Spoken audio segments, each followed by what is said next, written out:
With the Butt Kicker Gamer 2, what you see and what you hear is what you feel. Butt Kicker. The future is feeling. Hey there, I'm Nicholas Dubois, co-founder of Advanced Sim Racing. We are a Canadian company. So what we did here today is for a real petrol head. He's really passionate about cars, as you can see behind me. We did a turnkey solution for him based on his needs. We try to gather as much information as we can on our client. And like we did today, we install a D-Box system. We install ultra-wide cube control steering wheel. We try to provide the best quality for your budget. So let's say if you want a budget of 10 grand, we're gonna give you something that's the best for 10 grand. If you want 20 grand, then we always try to stay within your boundaries. We do try to make it as easy as possible. So the client, once we install everything, it's pretty much gonna be a turnkey. So he's gonna press start on his computer, and right after, we'll try to explain everything, how it goes, how it works, and then he's ready to go. Our aluminum is from USA, treated in Canada, cut in Canada. So we do sand all our aluminum piece just to make sure the powder coat sticks to it. And that's one of the reasons why we use powder coat, is to make sure you have the best aluminum finish in the industry. And our quality is beyond what you can get with any other competitors right now. We are really, really passionate about all the gear, all the cockpits, all the sim hardware. And that's why we want to create something that's really gonna reflect our passion into our product. Come visit us at advancedsimracing.com. You can always reach us if you have any questions. You can call us, you can text us, you can go on Facebook, like our page, ask us questions over there, and we'll make sure to answer every questions there is. We are very passionate about what we do, and we try to make it as easier for you to go into the sim racing world, because there's a lot of gear, there's a lot of options, but let us guide you through your process, and let's hope you'll be an Advanced Sim Racing customer.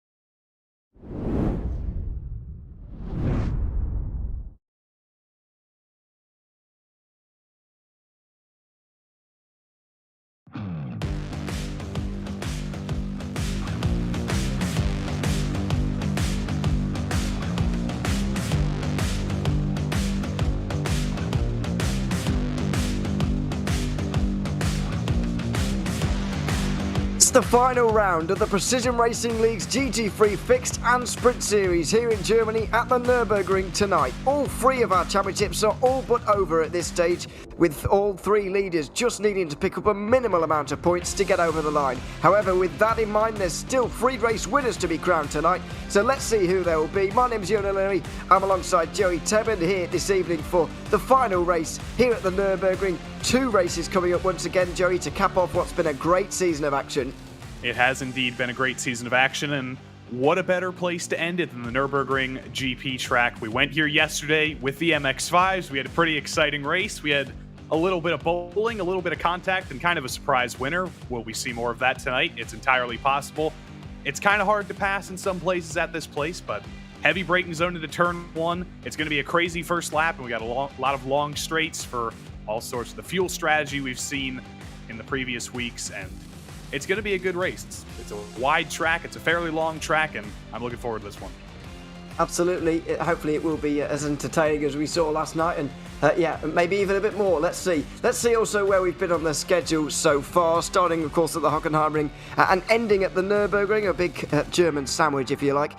Just here. We've had a couple of those really bigger and more well-known circuits in the past few rounds, like the Hungaroring, Suzuka and the Nürburgring here, more likely to be used for F1 etc, as opposed to the sand downs of this world and long beaches that we had a little bit earlier on in this season. It's been a nice mixed schedule, and it's worked out rather well with regards to the racing that we have had so far this season.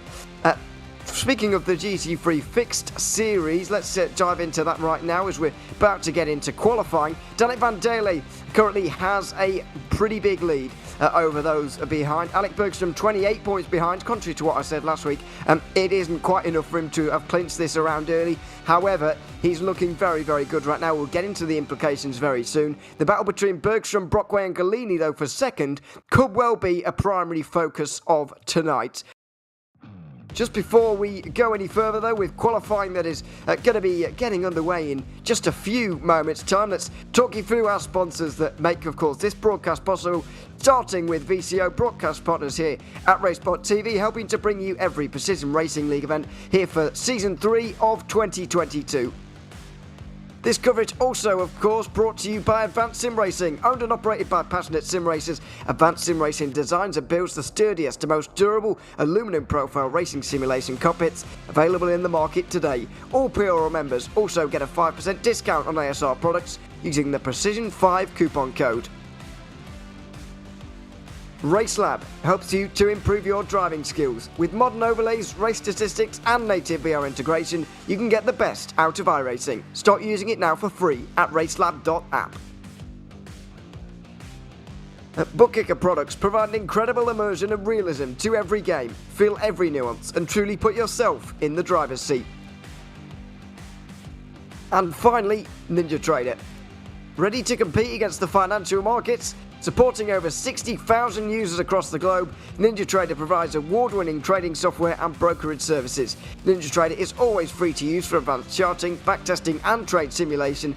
Visit ninjatrader.com to get started with a risk-free trading simulator and start tracking your performance. A big thank you to all of those guys who help support this broadcast and help bring you this coverage here tonight of the Precision Racing League's GT3 Fixed and GT3 Sprint Series coming up a little bit later on. Qualifying just upon right now. We're just getting underway, just over 5 minutes to go in that at the moment, so plenty of time, and plenty of time for us to talk through these championship implications as well, Joey, that will be very important here in the GT3 Fixed Series, not so much in the Sprint Series, at least not with the pros, with the AMs maybe. However, in this Fixed Series we do, contrary to popular belief, my belief, we do still have this championship up for grabs. Never too late to correct the record, but I believe I have all the math correct here. So here we go. Strap in. We got quite a few minutes left qualifying, so you're going to hear a lot of numbers here. Try and absorb as many of them as you can. If Danik Van Daele, well, actually before that, Danik Van Daele is currently 28 points ahead of Alec Bergstrom in the championship. So, as a win gives you 35 points normally, with all the bonus points you can score for a pole position for the fastest lap and for 3 or less incident points, you can score up to 38 points in a race. So if Alec Bergstrom wins with the maximum amount of points, Danik Van Daele has to finish 21st or better, scoring 10 points. So if Danik Van Daele finishes 21st or better, he wins the championship. That's all he needs to do. It doesn't matter where Alec Bergstrom finishes. If Van Daele finishes 21st or better, he wins the championship. And that's a worrying thing, because what's Danik Van Daele's worst finish this season? It's 5th. He has not finished worse than 5th this season, and he needs to finish worse than 21st for Alec Bergstrom to have any shot whatsoever. Once Alec Bergstrom is up there, once Danik Van Daele, or if Danik Van Daele does get erased at turn 1 or heavily destroyed, that's when we can start talking points. That's when we can start talking about whether Bergstrom needs to finish 4th or 2nd or 3rd or 4th. Or bonus points or whatever. But right now, main focus, Danik just has to finish higher than 21st. And Bergstrom has to finish in the top 3 to even stand a chance as well, because he needs to score more than 28 points, of course, to overhaul Van Daele as well. So that requires a podium from Alec Bergstrom here today in that Mercedes. We'll see if he can manage that. He has done on many occasions so far. But can he do it again? As Michael Tarafino sets the pace early on here. It's a 1 minute 55.6, fairly long circuit in all honesty. Not so much in terms of length, but in terms of lap time, it is, because some of these corners are relatively slow, really. But it's a good performance there from Tarafino. What we've really seen over the last few weeks is the likes of Bergstrom, Galini and Brockway being up there, particularly Fred Galini, who's been the best qualifier of this season so far with 4 pole positions, bettering Vanderlei's 3 pole positions. They're the 2 best qualifiers. But it's been Fred Galini, especially in this second half of the season, who's been really on top here in qualifying. I have to say, it's a nice, pleasant surprise to see Michael Tarafino just outperforming himself a little bit in the first laps at least. And Tarafino's usually a driver who's 4th, 5th, 6th, somewhere around there. He's always up in contention. That's why he's in the top 5 in the championship. But he's never had real winning pace so far this season. So if he's managed to pull that out in the team beef entry with that beautiful Italian beef sandwich on the side of the car, that'd be a pretty solid result for Michael Tarafino. And it would kind of be an upset. The Ferrari has not been the car of choice. It has won this season in the hands of Eric Luke, who I don't believe is here tonight, but their Mercedes has been the car to choose. Eric Dubé has actually switched to the Mercedes on the final round of the season. He's going to take a 20-point deficit, but he figured he's not in the championship battle anyway. Might as well get a ride in the Mercedes. But Danik Vandaele, he hasn't actually set a lap yet. If he doesn't get a lap in qualifying, 21st might be harder than he thinks, but I think this lap is going to count. It's a 1:56.0. It's not his fastest lap in the world, but it will put him 5th, and that's his worst finishing result of the season. If he can do that, he's in perfect shape. Yeah, he absolutely is. He'll be able to do more than enough, even with Brockway just up in front of him there by 1 position as well. As we mentioned, quite a long circuit in terms of lap time, nearly 2 minutes around here. So in terms of how many laps these guys are going to get in, it's going to be a little bit of a squeeze, really. You get 4, and that's going to be it for the Vandaele, maybe. We'll see. But 4 laps is the maximum you get around here. It's only a 10-minute qualifying session, though, and so it doesn't really matter how many laps they're going to get. They're basically going to just be going out there all they can from start to finish here at this stage. So 3 minutes to go, and anyone in the pit lane right now, I believe anyway, is going to really struggle to get out there for another lap and do anything else here in this session. So things are looking not great for Danik Vandaele, but he'll still be able to do enough as we look at those who are a little bit further down inside the top 10 at the moment. The likes of Blake Ziti just outside the top 5 with Joey Haynes, Andre Benatti, Dave Peterson, and Eric Dubé as well, who, as you mentioned, has changed car as well from that 10th position. It really has become a bit of a Mercedes festival especially the latter rounds. I think everybody has realised throughout season 3 anyway that the Mercedes have been the car to have this season, and those that didn't pick it towards the start are willing to take a 20-point penalty to choose it. That's how strong it is. I imagine between the seasons, our friends at iRacing will do a little bit of BOP work and make the field a little bit more even. But this Mercedes, it's a new car, it's fast, and it's been the star of the season.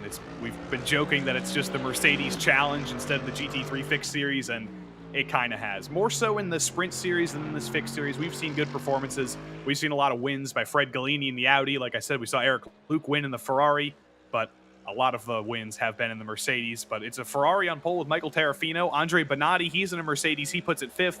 And Joey Haynes, I don't believe improved on that lap, and I don't think he's going to get all the time to improve on this one either. So he will likely be stuck in 8th, but that's pretty solid qualifying in the top 10. Again, it's been super consistent for Joey Haynes, and look for him next season when he's actually able to compete in the full season, if he is back. Yeah, let's hope so. Sign-ups, by the way, are out for the full season 4 right now on precisionracingleague.com, so you can get yourself down there if you like. But yeah, it's looking like Joey Haynes will have a good chance if he does indeed return. Andre Benatti there with the most recent improvement, by the way, gets himself into the top 5.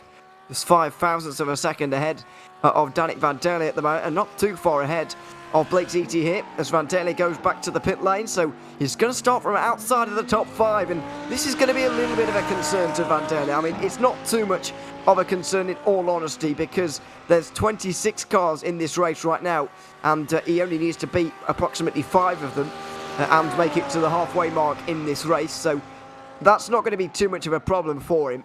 However, he is starting to get back towards the danger zone there with that qualifying time there. Turn 1's not easy to negotiate around here, there's no doubt about that. It's not easy to negotiate, especially when you're kind of in the middle of the pack. He's 3 rows back. It's deeper than I think he's been all season. I think 6th might be his worst qualifying result of the season, maybe 7th, I don't remember, but it's deeper than he's used to being in the field. He's got some aggressive drivers behind him. Blake Ziti getting aggressive over those curbs there. He's also been a very good qualifier, but you're likely not to get race-ending damage at turn 1, but you can get spun around, and when you're driving back through the field and getting aggressive, that is when race-ending damage can come. So Danik Van Daly is not completely safe yet, but he's done a good job. P6, it's pretty strong, and Michael Terrafino on pole. That's pretty incredible to close the season. It absolutely is. A great performance from Terrafino to get his first pole position of the season. Be looking to make it 6 top 5s as well on what has been a pretty successful season 3 for the Team Beef Ferrari driver. We'll have a quick look at the full grid when we get to it, and here it is, Michael Terrafino with that pole ahead, 0.08 of a second ahead of Alec Bergstrom. Fred Galini third alongside Adam Brockway, with Andre Benatti and Danik Van Daly marking an all-Mercedes row 3. In 7th place, it's going to be Blake Ziti, just ahead of Joey Haynes. Dave Peterson and Eric Dubé will round out the top 10. Dubé in a new car there in the Mercedes. Baron Glover will be 11th ahead of Sean Duhamel in the 12th place for VHR Racing. That's going to be Brendan Victor, also in a Mercedes. Philippe Magnan will be 15th ahead of Ryan Chandler. That's going to be Roy Brown, slightly uncharacteristically far down for him. Mark File and Spencer Semkowicz round out the next row. That's row 9. They're ahead of Regan Chandler and Glenn Banco rounding up the top 20. Donald Olsen and Jean-Francois Champagne on the next row together ahead of Ryan Luna in 23rd. Mathieu Gagnon is at 24th, and we're getting to 3 seconds adrift at this stage. David Boucher even further back along with Brian Hoskins as well. And Sean Carmody, who didn't qualify here in that session, he will hopefully be taking the part at the start here. Not long to go until we get started once again, Joey. One last race here in the fixed series. 35 minutes coming up for Danik Van Daly to just survive here. And that's exactly the word I was going to use. All he has to do is survive. He doesn't even have to finish in the top 10. He can probably drive at like 60% here, and he's a good enough driver that he can probably coast and survive and finish in the points, but he's a racing driver. He doesn't want to do that. He still wants to win the race. He wants to end the season on a high, so I don't think we're going to see him cruising here in 6th. I think he's going to go for it. Certainly is. The final race here in the Precision Racing League GT3 6 Series at the Nürburgring about to get underway.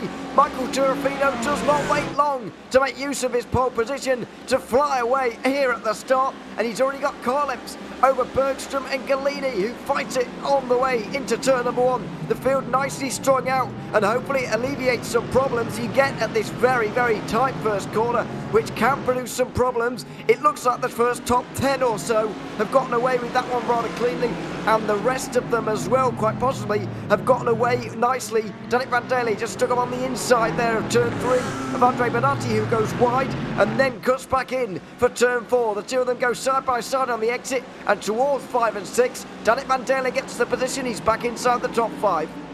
Andre Benatti just got a little bit offline there. He really opened up the corner, and Danik Van Daly said, "Thank you very much. I'll take 5th. I won't finish worse than 5th this season. Thank you very much." But he's still got 35 minutes to keep it on the track, and what a start by Michael Terrafino. Perfect start. His first ever PRL pole, en route for his first PRL win if he can hang toe. And I shouldn't have said anything. I am so sorry, Michael Terrafino. That's a commentator's curse if I've ever seen it. We got beef in the gravel. Michael Terrafino from the pole, straight off down at the Dunlop hairpin. I'm afraid that is such a shame for him, and he's going to have a lot of work to do now. 25th, 26th. Let's see what happens. Now, is there contact here with Alec Bergstrom? Did Bergstrom make his way down the inside here and have contact? No, it was Terrafino doing it all on his own, although you do wonder if the presence of Bergstrom just in behind maybe put him off slightly.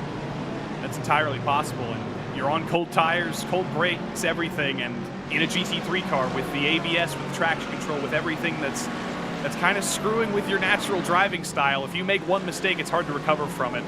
And Michael Terrafino is now going to have to be on a recovery drive. He's 25th now. He's lost 24 spots with that spin. It's not Danik Van Daly that's going to have to drive from the field now. It's Terrafino, and we might just see him go on a tear. Afino. We might well do. Advanced Sim Racing, by the way, in terms of the team standings, may well jump over Team Beef now. As a result of that, Danik Van Daly, of course, spearheading Advanced Sim Racing as a team, along with his teammate as well. His teammate, though, not inside the top 20 in terms of the standings at all, so it's becoming quite difficult. Hugo Caputo, the other driver, and he's not here at the moment, basically flying the flag on his own here, is Van Daly, and I don't think he's going to be able to do it on his own, but we'll see. This is back in the pack, though. Sean Carmody has been making some progress, started dead last here in this race, and he's already up to 22nd position. And by the way, so we've got contact in the background there. Ryan Luna, that is, in the BMW, having had contact, and this is exactly where Michael Terrafino does not want to be, because all kinds of things can go on back here. But I'm sorry to report as well that Glenn Banco and Brian Hoskins actually were a couple of other drivers who had issues there on lap number 1. This is the kind of thing that can happen now down towards the back of the pack, and Terrafino's not only going to have to fight his way through the field, he's also going to have to avoid a few things on his way as well. Well, this is one way to get yourself some TV time. I guarantee you we're going to be following Michael Terrafino here in his charge through the field for the next 34 minutes. And there he goes. There's one down. There was a big mistake there by David Boucher. He got all out of shape in the hairpin. And easy as that. Easy as Italian beef. Michael Terrafino's through, and he's still got a lot of cars ahead of him. Sean Carmody, I'm sure, will catch him in no time. But basically everybody's just kind of in a train right now. There's like a second gap between just about everybody. Back to Sean Carmody in 20 seconds. So that's good for Terrafino. He got his mistake out of the way when everybody's still packed together, but he's got a lot of progress to make. And Adam Brockway right here looks to be trying to make some progress on Fred Galini. Looks to have started this race just ever so slightly more positively than Galini, maybe. A little bit quicker, certainly. Van Derle is just benefiting from this as well, as Alex Bergstrom sets the pace out front, and Danik Van Derle immediately takes that that fastest lap, off of him right now. Going out towards turn number 1, where Brockway was not able to find a way up the inside or even have a look, really. He's going to have to wait a little bit later on, maybe use the Mercedes Arena to his advantage, but it's very hard to do so. Around this circuit it is pretty difficult to overtake, really, especially in these GT3 cars, where these guys can perfect everything so well. It is going to be hard, but we're going to, I think, enjoy watching Brockway try and find a way through on Galini here. He certainly does seem that little bit quicker right now. You can just see him looking to the inside every now and again. And you get the feeling he might be able to make one of these moves stick, but he's just trying a couple of things out for the moment. Yeah, BMW versus Audi. Neither of these are kind of the ideal car in this series, but Fred Galini has definitely figured out how to drive that Audi. Adam Brockway has figured out how to drive this BMW as well. He's won a race this season in the BMW. He also came to blows with Fred Galini a few weeks ago at Sandown, but that's beside the point. I don't think we'll see that happen again, but you're seeing the differences in the strengths here between these two cars, and then you're seeing the strength of the Mercedes behind them that continues to close. It's stronger than both of these cars anywhere, so this is going to be a three-way battle for second now, with, I think, cars that get procedurally better and better and better as you go back in the line. Yeah, it could well be the case. It could well turn out like that anyway, as we go down towards the final chicane, or the Vidal chicane, 14 and 15. The slower version of this, of course, just to aid overtaking ever so slightly, but I do think it's still going to be a struggle for all of these drivers, as we're seeing now with Brockway. It's going to be especially hard into turn 1 when Galini is really narrowing off his exit like that and really getting some good speed down the front straight here. As looks like ZT might have just made a mistake in the background, with Joey Haynes allowed to get up his inside, and Brenda Victor going backwards right now as well. Brockway has a look to the inside. We go back though to the battles. Joey Haynes down the inside of Blake ZT at the moment. That's Eric Dubé, just watching up from behind, and somehow everybody avoids Blake ZT, who went for a half spin there at turn 1. All of the pressure being heaped upon him down there at that first turn really got to him, and I'm afraid he had a half spin that has really cost him 4 places. Here it is. I think he couldn't really decide how to defend into turn 1, and I think he was just kind of doing a little bit too much. He got loose. He was trying to brake too late.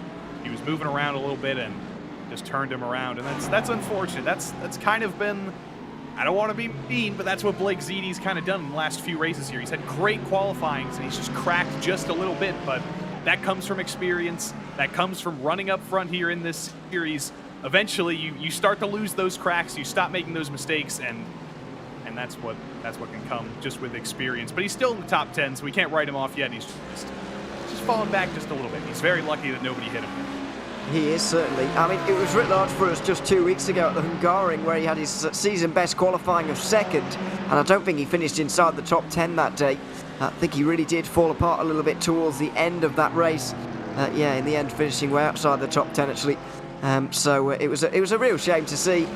But hopefully ZT can build on this season here and have some more stronger ends to the race, rather than just qualifying and maybe going back through the pack just a little bit hopefully we can see him maybe moving forward a little bit, maybe even in this race here. He's got Baron Glover just up in front right now, trying to work on that pass as things stand, but always going to be so difficult as we approach nearly 10 minutes into this one. 35-minute race, of course, 40% limited in terms of the fuel, and so that will require a pit stop for all of these drivers. We're not going to see any Long Beach heroics that we saw from some of the drivers in the sprint series, taking it all the way without a stop at all. We are going to see pit stops. It's just a case of when, really, for these drivers. Yeah, I'm not really sure when they're going to go for, but I do feel like making early stops will be a good idea because everybody seems to be very stuck where they are at the moment. And it's a very fuel-thirsty track, so it's hard to save fuel. It's hard to effectively save fuel, and it's hard to really do anything in terms of fuel strategy. But Danik Van Dit is actually in a good position here to do some of his normal fuel-saving work here. If he can just stick behind Brockway, stick behind Galini. Well, he's not going to do that now. Adam Brockway makes a mistake through the S's. He's going to throw it off the road, and that's going to be Danik up onto the podium now behind Galini. But I would say if Danik's in traffic here, this is a perfect opportunity for him to save a little bit of fuel, get that advantage in the pits. But it makes it way easier when the traffic gets itself out of the way and promotes you up another spot. It does indeed. It was such a small mistake from Adam Brockway there. Just dipping his outside wheels onto the gravel coming out of turn 6, that was. Yeah, turn 7, I should say, the full curve. But yeah, just got that terrible exit and a terrible run down towards the Dunlop hairpin. And it's cost him a place to Danik Van Dale, I'm afraid to say. So Brockway moves down a place. But I think it does just illustrate to you a little bit about this circuit, really. The Nürburgring, while it does have the Mercedes arena, which is pretty much entirely tarmacked over, really. Outside of that, when you get towards the back of the circuit and whatever, there isn't much room for error here. It's not one of those circuits that really tarmacked everywhere on the outside like we saw a couple of weeks ago at the Hungaroring, for example, or at Spa a few weeks ago as well. You can make mistakes and really pay for it here, as Adam Brockway did, but now he's going to try and redeem himself down towards turn 1. Later on the brakes in that BMW, was he too late maybe? He just gets it pulled up in time. Van Dale lets him have that one, really. He sticks to the outside and doesn't put up too much of a fight, as Fred Galini going backwards now as well. I looked away for a millisecond. What happened to Fred Galini? Now he's to the back of Brockway, and Brockway got ahead of Danik Van Dale. It was just insanity there in turn 1. That's why you don't look away from your screen for a millisecond, because you're just going to miss everything. Let's take a look at what happened. Not in the PRL Formula 3 series. Fred Galini just ends up wide, and yeah, you don't even have to see the context to that to know that he just made an easy mistake up at the top of the hill. It's so easy to do. But that looks like an awkward mistake. Let's ride on outboard here, I guess. Up the hill, everything looks perfectly fine. He just slows down. Yeah, I don't. Did he have maybe he had a slowdown from the chicane earlier in the lap? But I don't know, because he went back on the attack on Brockway. So I don't know. I have no idea what happened there. Maybe he was clearing the last bit of a slowdown there, but I'm surprised it lasted that long, actually, to get him all the way to the Mercedes arena from all the way at the chicane, which is where you'd expect to pick up a slowdown penalty. So, not entirely sure there, but that's the only solution I've got, really, for Fred Galini there. Either way, he's had to give up at second place here to Adam Brockway, and it has allowed an even bigger gap to Alec Bergstrom now. Over 3 seconds to the current race leader, who has not won a race yet this season, somewhat remarkably, despite the fact he's had some great performances, and he is second in the championship, not won a race just yet. And so maybe today is going to be his day. Just over 3 seconds, and he's going to control the race from here, or at least try to. But it is astonishing that he's not been in this position just yet this season. He's been up there, but unfortunately he just hasn't been able to topple Danik Van Dale enough times. He hasn't been able to topple Fred Galini. But right now, he is actually in the best possible position he can be. He's in the lead. Danik Van Dale needs to finish way worse than this for him to think about championship, but the things that Alec Bergstrom can control, he is controlling very well. He wasn't able to get the pole point. That got taken from him by Michael Terrafino, so that's 1 point down. He doesn't have the fastest lap either. That belongs to Danik Van Dale, so that's another bonus point down. So that actually promotes Danik Van Dale's championship hopes even higher up. I think he only needs to finish 23rd or better now. Yeah. But Alec Bergstrom's still leading. He's doing all he can. It might not be for the championship, but a win would be a great way to end the season. Yeah, I think you could be right. Spencer Semkowicz has been off at turn 2, I'm afraid. This is the Mercedes arena, and there's cars around him here. Let's see. Well, it's going to be on his own. Just clips that grass on the left-hand side, and everybody has to just skirt around him to avoid that. It was Brendan Victor and Ryan Chandler who really had to skip around him there and just go that little bit wide to make sure, really, that they didn't get involved in Semkowicz's accident there, which thankfully they did not end up doing. Here is that fight. Victor now is actually well, still heading the train. It's Mark File who's made his way in. Ryan Chandler getting his way on backwards after making a bit of avoidance there, and I think that's Terrafino just in the background. It is just in behind Chandler right now. There he is in the Team B Ferrari as Fred Galini and Danik Van Derle go side by side. I wonder if there was a mistake out the previous corner. Oh, side by side, they both go off. Galini doesn't make the corner, neither does Van Derle either, and so Andre Benatti is going to gain from this. He slaloms between the two, and he's going to make his way up to third place. Van Derle, though, I think has a pretty big right to be pretty annoyed about that. And he got a slowdown for that, too. He got forced off the road. He inadvertently cut the chicane because he was forced out there, so he had to lose another spot to Joey Haynes. But that's what can happen when you go side by side through that chicane. It's not really 2 cars wide. I guess it is in like a Miata like we raced last night, but in GT3 cars, it's hard to go too wide through there, especially when the driver on the inside doesn't leave very much room. So Danik Van Derle, not going to be a very happy driver right now, but I'm sure he is happy that accident wasn't worse and he isn't spinning down to the back of the field right now. It could have been a lot worse. Joey Haynes indeed able to benefit from that as well, get up into 5th place as we see his teammate Brendan Victor from this onboard camera of Regan Chandler, able to watch the wheel work going on behind the scenes at the moment for Chandler in his attempted overtakes here of Mark Farm, or at least working on that at the moment, trying to. Just behind this camera shot as well, we've got Michael Tarafino just trying to make his way through. Oh, well, he was there. Where's he gone? He's pitted. He pitted. Ah, that'll be why. He's so made an early stop, has he? Looks like it. Gone a little bit further back.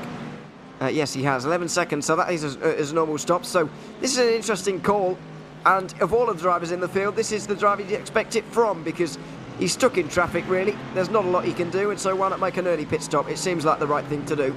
Yeah, you could go for all the moves on track. You could make it exciting for us to watch, or you could do the right thing for your own race and bring it down to the pits. If you can make it to the end, might as well get some clean track and try and go for an undercut here. So understandable from Michael Terrafino. I just hope he has enough fuel in the car to make it to the end of the race. 11 laps, 20 minutes. That's a long time, but I imagine his crew chief has told him that he has enough fuel to go to the end of the race. So we'll see how that strategy shakes out in a few minutes' time. One more lap and we'll be at halfway. So that's usually when we start to see some pit stops start to trickle in. We see more at the end of the fuel stint, which will likely be 1 or 2 laps later. Blake Zini's made another mistake in the chicane. A strange place to end up off the road as well. I wonder if he got onto the grass on the outside when he's just exiting the corner here. He's not exactly in a battle, although he is trying to put some pressure on. Oh, it's over the curb. He just goes for a spin there. See, those curbs are fairly vicious, really, and Blake Ziti has felt the full force of that there. I think that's Philippe Magnan just getting behind. It is now in that battle for what is 12th place now, as Brendan Victor also makes his way into the pit lane now. It is a fairly difficult circuit to overtake, so a lot of early stops are going to be in order, and I just wonder whether the likes of Galini might well go for an early stop here as well, because Andre Benatti has found himself at the front of this group for 3rd place, and on pure pace he wouldn't be there, so he is just ever so slightly halting everybody behind. And we're stringing out up here. There's 2.5 seconds between Bergstrom and Brockway. That's been the gap for a while. That's nothing new. But Brockway Benatti now, that's almost 5 seconds of a gap. A lot of that came from the fact that Galini and Danik Van Derle drove each other off the road and lost a ton of time. This is about the gap from 2nd to 5th before Andre Benatti made these moves. But either way, the gap has expanded, and you've got to figure out how to close a 5-second gap to Adam Brockway. That's pretty hard to do on track, just driving normally. So if I am Fred Galini here, if I'm getting held up, I know I've had some trouble with Mercedes cars in the chicane before. I'm going to want to get out of traffic here, but let's see first if he decides to go for a dive here. He thinks about it, he shows his intention, but no, he had no real intentions there. I think that was just trying to spook Benatti, but let's see. Does he pit this time? Does he get out of Benatti's wake? Nope. He doesn't think he's getting held up, apparently. No, or at least he wants to make the move on the circuit, quite possibly. So we'll see how that just develops. Brockway, by the way, is just gaining ever so slightly on Alec Bergstrom at the moment. Not particularly on the last lap, but at the one before that, where there was a bit of a gain. 2.4 seconds is now the gap, and there is Brockway just doing his thing, trying to close the margin to Bergstrom, who I would guess is not driving at 110% right now, because there's no real need to with a gap like he had. Obviously that's being cut into now quite deeply, but he is just able to hold a little bit back for the remainder of the race. So we do go over half distance now. Still 17 minutes to go in the final race of the season. That's the first finale we've got in the Precision Racing League here for Season 3 of 2022. Another one coming up later tonight, and another one coming up over the next 2 days as well. Another couple coming over the next 2 days, with the Truck Series and the Formula 3 Series both live here on RaceSpotTV. But we look at Roy Brown right now on the defensive in this battle for 11th place. Blake ZT recovering from his recent spin at the final chicane. He's going to look to make his way through on the Team Beef driver, which just remains to be seen where he's going to be able to do this and when, really, because it has been a troubled race so far for ZT. Roy Brown, as always, picking up the pieces, picking up from other people's mistakes. He qualified 16th. You said in the grid read-through, you were saying it's lower than we expect from him, and that's the truth, but people in front of him have made mistakes. He's driven up to 11th, and one more mistake in the top 10, and Roy Brown's going to find himself in the top 10. That's what he's been good at this season. He's been good at consistency. He's been good at consistent driving all season, and because of that, he's 8th in the championship. He's basically got that on lock now that Eric Dubé is only a few positions ahead of him and also 17 points behind him in the championship. He might be able to fight with Dave Peterson if Peterson makes a mistake, though. So thinking about championship, that's too complicated for me right now. But Alec Bergstrom just set the fastest lap of the race. That's important for the championship. It is slightly, as Roy Brown just defends there from ZT very well, actually. Danik Van Dele has come into the pit lane, championship leader, wanting to get out of traffic and out of the danger zone just a little bit. However, I do feel like he's going to come out in traffic. Let's wait and see, as he will stop for just over 10 seconds here, you would imagine, just around that margin anyway, maybe just under. We'll wait and see as the battle down towards turn number 1 flies down the inside for Blake ZT. Very narrow line, and in the end he's not able to get through on Roy Brown. Just behind that, Van Dele does exit the pit lane. The difference for these guys in the lead, of course, is that they don't really come out in clean air. They come out in more traffic, just different traffic.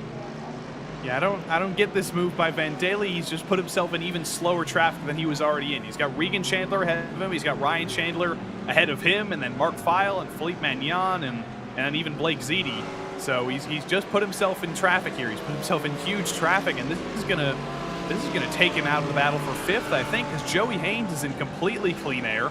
Fred Galini is fighting with Bonatti. They might slow each other down, but not to the point where I think they're going to slow each other down more than Danik Van Dele is going to slow himself down trying to navigate through this traffic.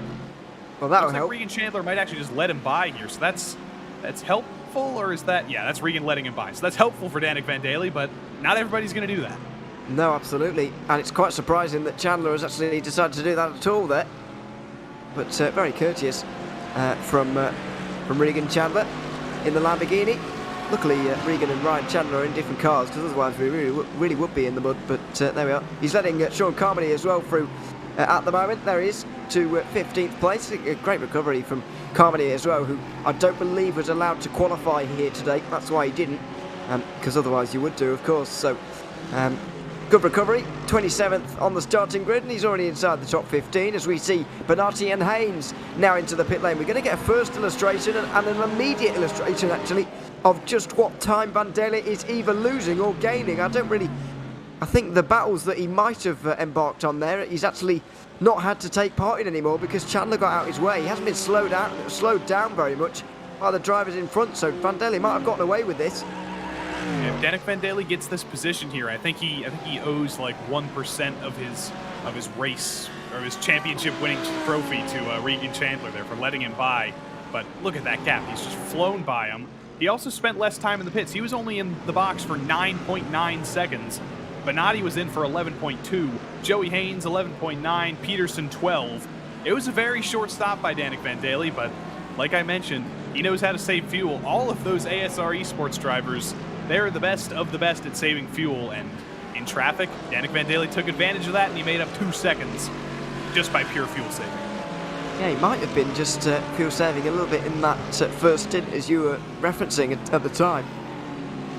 May have just been not just holding something back, but also saving that bit of fuel as well. But there is Bernardi. He's got a few columns to make up from here, and so is Joey Haynes.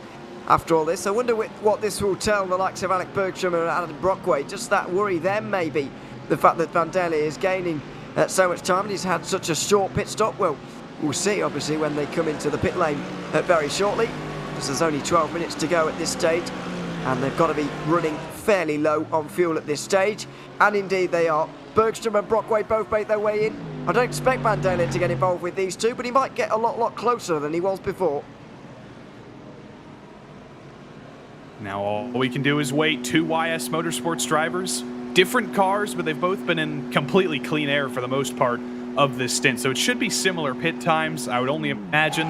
And Fred Gallini's going to stretch it out for another lap, so he's going to try something of an overcut. I hope he can make it all the way around. I imagine he can, but I don't think that's going to do too much except in his battle for the podium. But here's Danik Vandelli. He was 5th at one point. He was actually 6th before he came in, before everybody started to come in. He was behind Joey Haynes. Very low. Oh, tyres for Brockway. No. This must be a mistake.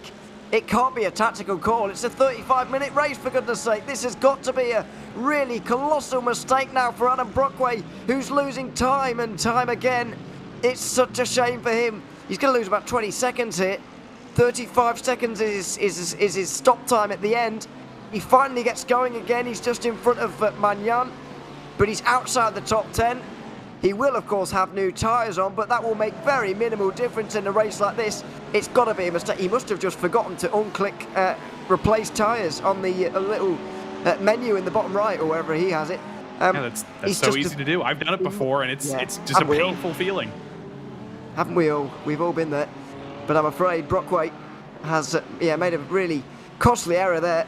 I mean, it remains to be seen where he's going to get to from this point. We're still waiting for Roy Brown to come in, and you'd imagine he might still be able to jump over him. But even so, I mean, he can't even console himself with the fact that the tyres will make a difference, because they've only been racing 25 minutes. It will be minimal, if anything. Yeah, it might actually be worse, if anything, that he's put tyres on. But like I said, it's an easy mistake to make. You're fatigued. It's the end of the season. It's a dumb mistake. Yeah, I'm sure he's kicking himself. Every single driver who does that is kicking themselves.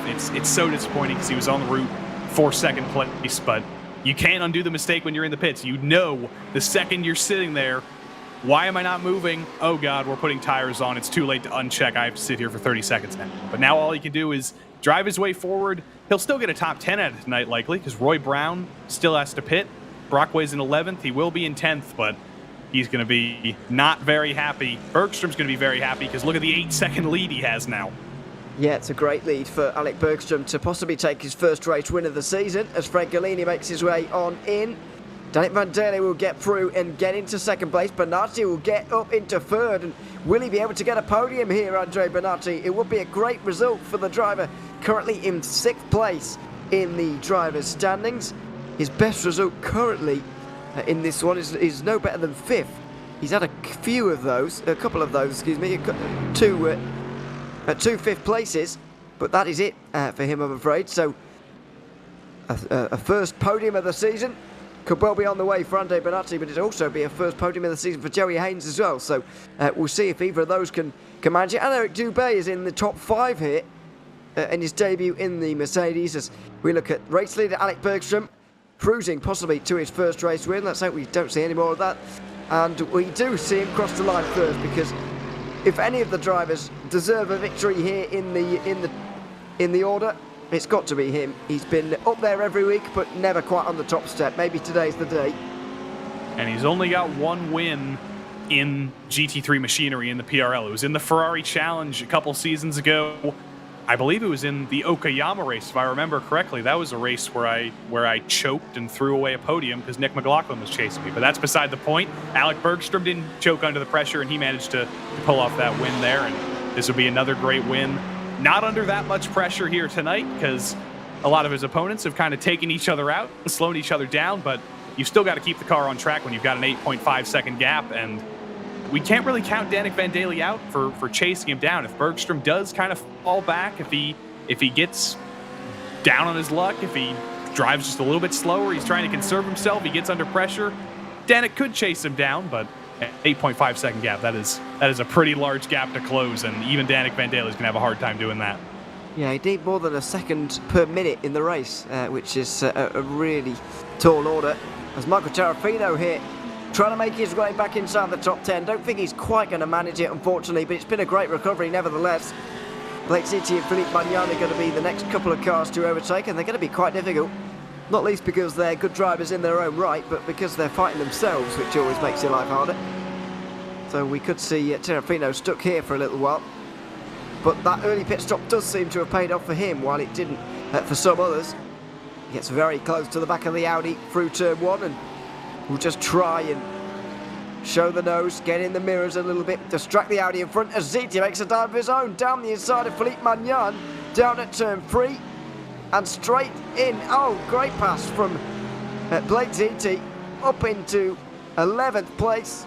Philippe Magnan couldn't really do anything about that. That was a very well executed dive indeed. And Michael Tarafino tried to do a little bit of a cutback there, but it did not work out at all. But he's going to close the gap here. Now that Magnan's been ditched by Ziti, it should be easy work by Tarafino. We know he's much faster. He qualified, 20 spots ahead of Philippe Magnan, something like that, because he was on pole. So it should be short work here, but Philippe's not going to give the spot up like Regan Chandler did earlier. Michael Tarafino is going to have to fight for this, and it's an ASR esports car. Those aren't always hard to pass, but you can see physically on your screen he's closing so much with every corner. Look for a dive here to the inside. Tarafino's not interested in waiting, and he fillets Magnan in the Team Beef car. Right through, although he does go a bit wide, through 11 and 12. And so Magnan will fancy his chances at getting back here. Up the inside through the little curve in the road at 13. Side by side between the two, although it's a long way round here into the chicane. Surely he's going to have to back out, and he does brake slightly earlier. Has he forced Tarafino deep? Not really. It actually pulled that up really well, did Tarafino, as side by side between Brockway and Sean Duhamel at this stage. And then Brockway makes his way back through, and that's going to be into 9th place, but with 3 seconds up the road to the next and only 3 laps, I think that might be the limit. Baron Glover's maybe just a bit too far away. I don't know what happened to Sean Duhamel there. I don't know if he made a mistake. He might have got a slowdown because he lost a lot of time there. But Baron Glover, did you jinx him? Yes, you did. I think he made a mistake, and there goes Adam Brockway through. Sean Duhamel's going to get through as well. And as these guys fight, you know who's very happy to see this? Michael Tarafino. As everybody continues to fight, this gets him closer and closer to that top 10 recovery. Duhamel's not done. He's not done fighting with Glover, and Tarafino's coming. Absolutely. This is all getting a lot closer than originally expected at this stage. Still 2 laps to go, I think. Maybe 3. Depending on when Bergstrom gets to the line. It looks like it will be 2 when they get there, but we'll see. Glover, Duhamel, Ziti, Tarafino, Magnan, as Fred Galini and Eric Dubé fight it out. Fred Galini with a pretty long stop there, really. And lost a lot of time through the pit stop phase. Dubé with an earlier stop was able to gain time. Their actual stationary time was the same, but Dubé gained time out on the track. So that was it was good driving from him in the end. And got up into the top 5, but couldn't quite hold on to it ahead of Fred Galini, who does seem to have a bit of damage to the front right of that car, but I wouldn't know where that would have come from for Galini. I don't remember seeing him hit anyone or anything, but yeah, maybe he did somewhere around there. Came from a curb. I wonder if he clonked a curb too hard and it damaged it. Oh, Danik Van Daly's also in trouble. That short pit stop time, he might have underfueled the car. He's in aggressive save mode right now. He's running 158s to get to the end of the race. He might not even finish on the podium. I think this race has gone 1 lap longer than he was expected, actually, because Bergstrom crossed the line there with about 4 minutes to go. Did he? Well, maybe there's only 2 laps to go here, but I think that Van Daly may have miscalculated as well. He slides his way down towards 3. And is he in trouble here? Let's just have a quick listen through these next couple of corners.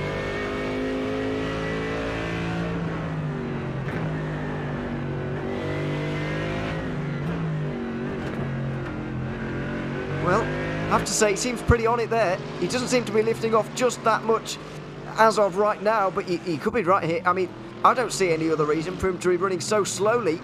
This is what happened in replay. Does he make a mistake here in the final corner? I mean, he was caught really quickly by Benatti for whatever reason. Yeah, I think he could be right about the whole... Or maybe that was a slowdown down the front straight, but either way, he is losing time out there. I think he might have let him by so he could save a little bit of extra fuel behind him, because that was 2 158s in a row. I think it's a pattern, but I think maybe in those 2 laps of saving fuel, he saved all the fuel he needed, because now he's already on the fight back. He is indeed. We're waiting to see whether this is going to be the white flag or not, but it's going to be side by side into the final chicane between Vanderlei and Benatti. Here he goes on the outside line, the championship leader looking to regain second place. He's not going to on this time around. It's all going to allow Joey Haynes to get involved as well, quite possibly in this Mercedes battle.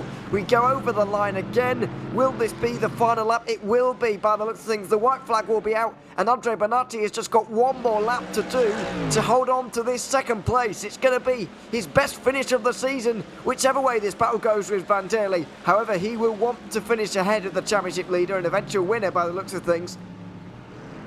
And this is going to be probably the most difficult lap of his entire season. You've got the dominant driver of the season, the best driver in the GT3 Fixed Series this season, and he's going to be hounding you for a first lap. He's evidently saved all the fuel he needed to save. He still did a 158 on that last lap, but Benatti also had a very slow lap, and they're gonna keep raging on here. Hopefully they both got enough fuel in the car here. They don't have to go an extra lap, we don't think, but they both had to save enough fuel here to get to the end, and that's the trade-off with a short stop. Well, we don't think, but they also could do. It's very close at the moment with regards to whether Alec Bergstrom will have to do another lap or not. But I think we're edging towards this being the final lap at this stage. We'll wait and see, though. As Blake Ziti involved in a really big battle with Tarafino and Magnan. He loses out to both of them, though, unfortunately. And the likes of Glover and Duhamel trying to hold on to their top 10 right at the very last. But Alec Bergstrom is in the final sector at the moment, making his way towards the line for what will be the final time by the looks of things. It's going to be pretty close, but I think Bergstrom won't mind either way. He's got nearly 15 seconds of a margin. He's not been in a position like this in the Precision Racing League GT3 Fixed Series all season long. However, at the very final time of asking, his day has come, and Alec Bergstrom is going to be victorious at the Nürburgring. He takes it while his rival Vanderlei fights to the line. Andre Benatti fends him off for second, but Vanderlei will see it as a little disappointment, really, because he's going to come home third, and he's going to be the GT3 Fixed Series champion in 2022, Season 3. It's been a dominant season from Danik Vanderlei, who will win this one comfortably over Alec Bergstrom. A fairly stressful final race for him, but overall, a dominant season. Yeah, from week one, Danik Vanderlei was the favorite to win this championship, and I don't think anybody's surprised to see him pull it off here at the end of the season. He keeps the streak alive. Another third means that his worst finish across the entire season is fifth. He won half the races this season. He won 5 races. That has been the season of a champion. We've seen so many of those incredible seasons in the PRL so far in Season 3 here. In this series, in the Sprint Series that's coming up, in the GT4s that aren't even over yet, in the MX-5s, it's just been a season of fantastic dominance. And Danik Vanderlei no different. Absolutely. It's been great to watch. And Vanderlei gets his reward with this championship victory, finally, here at the Nürburgring. Final couple of drivers crossing the line, and we'll go through the results for you when we get them in, when everyone's crossed the line, and really show you where everybody ended up, because there were a couple of changes, chops and changes towards the end on that very final lap there. So we'll update you on all of those as we go down before we preview the GT3 Sprint Series, starting up in about 10 minutes time with the qualifying session there. But for now, in the Fixed Series, it was Alec Bergstrom who won by over 15 seconds. Andre Benatti held off Danik Vanderlei to the line for second, ahead of Joey Haynes and Fred Galini running out the top 5. Eric Dubé in the Mercedes this time gets 6th. Dave Peterson 7th, ahead of Adam Brockway, who recovered from that tyre change, of course. Baron Glover held off that group, fighting over 9th. Sean Duhamel was next, coming in 10th. and now everybody behind gained a little bit. Terrafino, Magnan, Roy Brown and Mark Filer all gained from Blake Seaty having a little issue on that final lap. Brendan Victor was 16th ahead of the recovering Sean Carmody, who gained 10 places in that race. Ryan and Regan Chandler finishing in that opposite order to the way I just said it, at 18th and 19th. Mathieu Gagnon was rounding out the top 20, followed by Jean-Francois Champagne, then Donald Olsen, Glenn Banco quite a bit behind that, battling Ryan Luna, then David Boucher, the final driver to the line on the lead lap. Brian Hoskins finished one lap down, and so did Spencer Semkowicz. But everybody saw the checkered flag, I'm very glad to report, after 18 laps of racing. Well, that was the GT3 Fix Series. Absolutely great to see 35 minutes of racing action once again for these drivers. We're going to bring in some of the drivers who did very well, of course, throughout that race. Start with the race winner, Alec Bergstrom, shall we? We'll bring him in now. Welcome, Alec. Good to have you in the broadcast booth. Finally, you've got that race win here at the Nürburgring. Was there a point in this season where you thought you weren't actually going to achieve this at any point? Oh yeah, the entire season I didn't think I would honestly achieve it, especially with the pace that Danik had all season and Fred. They were always kind of fighting 1-2, and I was always kind of just cleaning up the scraps. It felt like a lot of second positions, capitalizing when I could. But yeah, I didn't expect it till tonight, to be honest, and I'm really happy with it. Absolutely. I mean, you got away pretty early on. You had the pace as well. I mean, what was the feeling in the week coming up in terms of practice? How were you feeling with this car at this circuit? Because in the end, it was a pretty dominant victory. But how did it feel from inside the car? Oh, felt great. I thought the Mercedes handled really well around here. I kind of marked this one off at the start of the season as one that I could potentially win if there was going to be a couple that I was going to win. It was last week, today, and earlier the season in Long Beach. Those were the three I kind of thought I had probably the best chance. Absolutely. And one more thing as well, I guess, on the season as a whole, you finished second in the end to Danik Van Derle. Do you feel like there's anything more you could have done this season, or do you feel like you have to be happy with runners-up spot this time? I'm happy with it, but I feel like if I didn't have to take that week off, could have definitely been different. And earlier this season, I was quite busy with work and stuff, but had I had a little more time in the sim, I think I could have gotten him. Would have been close. Certainly would have been. But either way, congratulations on the victory here tonight, Alec. It's been great to speak to you once again. And once again, congratulations on a great season.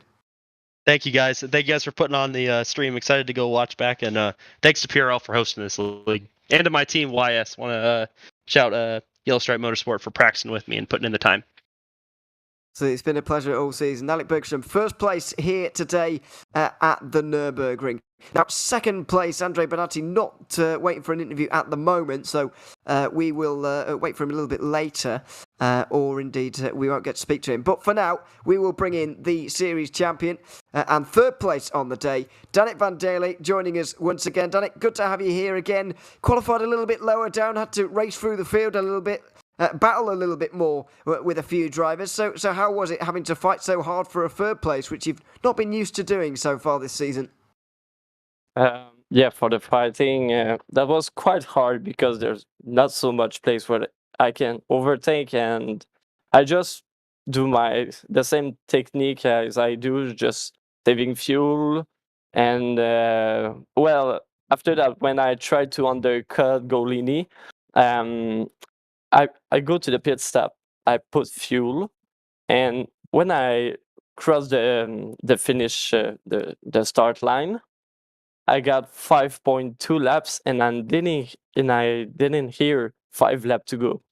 So I was second at this moment. So I was just thinking about, oh fuck, I just missed the fuel, and I saved fuel for nothing, but that was quite fast. And indeed, on the season as a whole, you have now clinched it, of course. Lost a couple of points to Bergstrom at the end, but it was never really in danger. What are your thoughts on the season as a whole? I'm quite happy for the season, and for the next season, I'm gonna go to the GT3 open setup. So I think the challenge will be really more hard, but let's see what I can do. Absolutely. It's been great to speak to you all season long, Danik, and great to watch you out there as well. Congratulations on the season as a whole, and thanks very much for coming to have a chat with us. Yes, thanks. And I would like to thank all of you guys for the broadcast, and a huge thanks to my family, my team worker, and thanks for all that. So Danny Van Daly, third place here today at the Nürburgring. Of course, series champion here as well. Apologies for the language partway through that interview as well, by the way. But either way, he's very happy, as you can imagine, with the victory. And as you would be, Joey, I suppose, he's got a very big lead in that championship, and he's obviously clinched that one now. You can't blame him for being very pleased indeed. But a decent race to end off in the end. It's just very difficult to race around this circuit, I think we've learned. It is. It was not designed for GT3 cars necessarily. It was designed for F1 cars, literally. That's why they designed this new Nürburgring GP track. They got us off the Nordschleife. They got us on the GP track. But inadvertently, it does put on good GT3 races sometimes. This one's spread out just a little bit, but we've got GT3 Sprint coming up. We've got 2 classes to race through, and as we've always seen, that leads to chaos, and it always comes. It is indeed. We will, of course, jump into the GT3 Sprint Series coming up right now as well, in terms of the standings, and we'll show you everything with regards to that as well. But we'll talk about them first of all, as well, as we're just trying to get ourselves towards qualifying over the next couple of moments. At the moment, in the pro driver standings anyway, Guillaume Levesque is certainly leading by absolute miles, it has to be said. He has got 60 points of a lead, only 38 available here on any particular night, which is quite a lot, really. And so there it is, 60 points ahead of Vincent Trepanier. Diego Morales only 11 points behind, so that fight for second may well get interesting, with Michelin Green not too far behind as well, trying to get that third place, and he really has been going from strength to strength over the last few weeks. Andrew Waring, I'm afraid, falling away ever so slightly, having not scored any points from the previous 2 races, a DNF and a DNS to his name, I'm afraid. So that's the pro standings, and it is all Guillaume Levesque. That is a championship that is already wrapped up for sure. However, the AM standings are a little bit more up for grabs. We have Nick McLaughlin and Ryan Patrick both still in the hunt, contrary once again to what I said last week. Apologies for that. 14 points separate them right now. The drop week can't count as the last week, so anything scored today will count towards your score. And so Ryan Patrick has a very real chance of maybe stealing this off Nick McLaughlin here, Joey. I mean, 14 points is not that much, really. It's not that much, and I'm looking at the field in here tonight as everybody slots in. If there's more than 14 cars in the AM class, that opens up the finale here. That gives Ryan Patrick a chance. And every single week, there have been far more than 14 cars in the AM class in this series. So Ryan Patrick is even more in contention. He's actually twice as close. He's got half the that's math. I don't know, but 14 points. It's going to be a close battle. Ryan Patrick and Nick McLaughlin have been the stars of the season here in this class. They're the only 2 drivers who have won races, and we got a battle royale coming up. And indeed, of course, the team standings with ASR Esports leading by miles ahead of OLV Sim Sports, in the pro standings. That is a done deal. However, look at the AMs. It's so close between the Lunatic Martin Sports Racing and the other Lunatic Moonlight Speed Racing teams, with Yellow Stripe Motorsports Black sandwiched in the middle of them as well. Just 21 points separating those 3 teams. I mean, it's impossible for us to be able to work this out on the fly. However, we will try and focus on those 6 drivers in particular a little bit more in the AM standings. There's a lot going to be going on in the AM class over the next 40 minutes or so.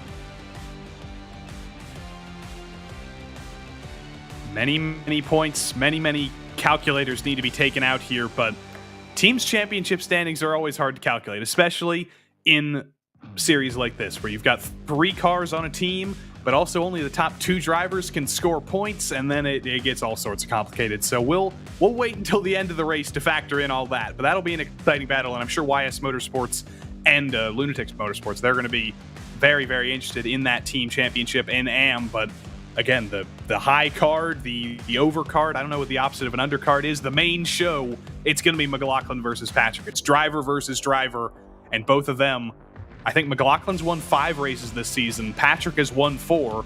Patrick wants to even out the score here, and if he does, that's his best chance at victory here. Let's take a look at some of the drivers on camera here. Nick McLaughlin, he's around. Corey Precker, he's back again. He actually gets to qualify this week, so good for him. Kwok Nin, always consistent in the AM class, and then a couple of pros, and also Caleb Lehman with the space shuttle in the background. He's an AM too. The googly eyes on the VR headset as well.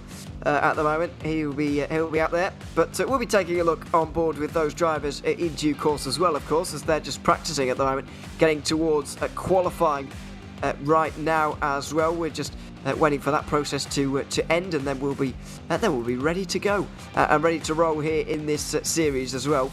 Just want to talk a little bit about, of course, Nick McLaughlin there. You mentioned that winning 5 races so far this season. That has allowed him to get up to second in the all-time GT winners list in terms of amount of races won with that 5. Now up to 15 here in the Precision Racing League. Still a good 8 off of the all-time record.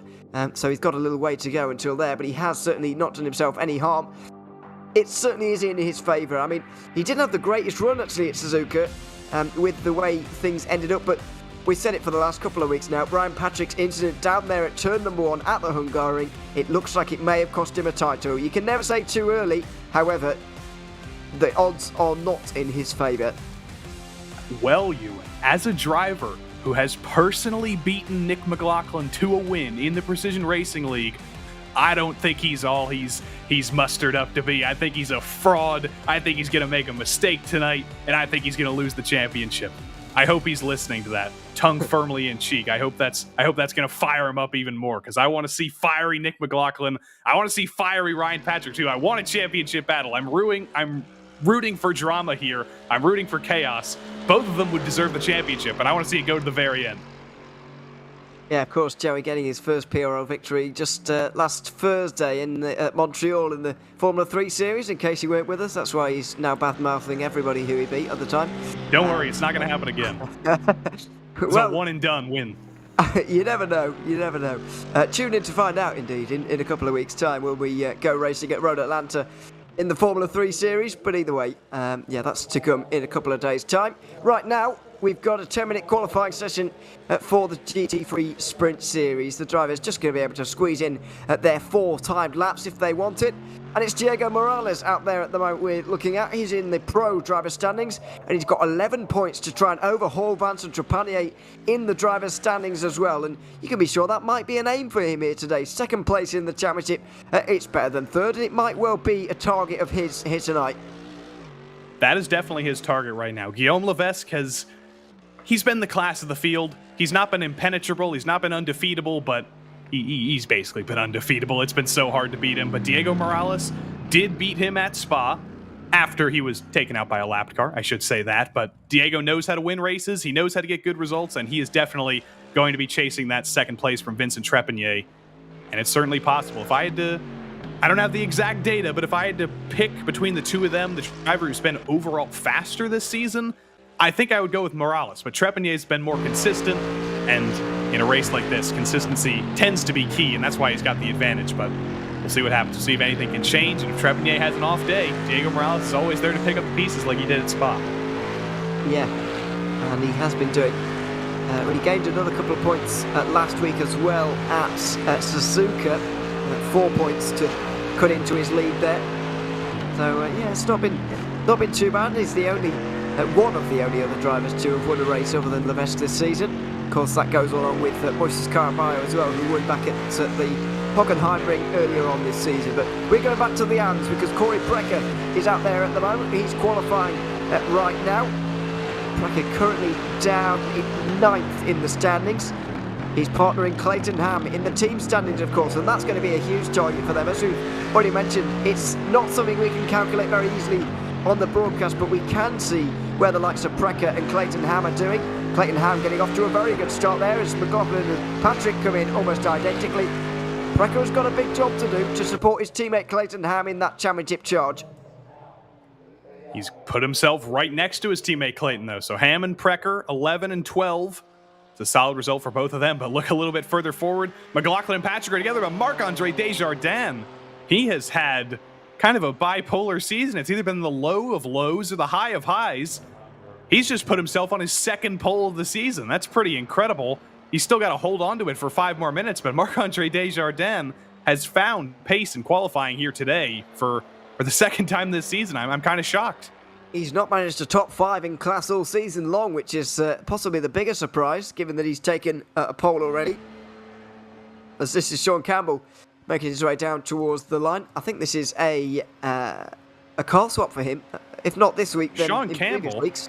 Yeah. That's a surprise. This is his debut this season. I didn't realize Sean Campbell was in the field tonight until right now. He's the guy who made PRL history last night. He had the first 9-win season in PRL history, and he's gonna be in the GT3 series tonight. Is a little bit of an all-star, a little bit of a wild card. Sean Campbell, watch out for him. That's gonna be an interesting wild card. I didn't know he was gonna be here tonight, but I'm here for it. He's so strong in GT3s. Does an awful lot of racing though. I don't know if he ever has time for anything else. But pretty much every time I turn on my TV screen, he's on there driving something. Very, very busy indeed, and doing a lot of driving for RSL wherever he is. But yeah, not to be underestimated. I do believe as well, Jerry, that he's got a chance to make that a 10-win season out of 10 in the GT4s next week. Is that record still on?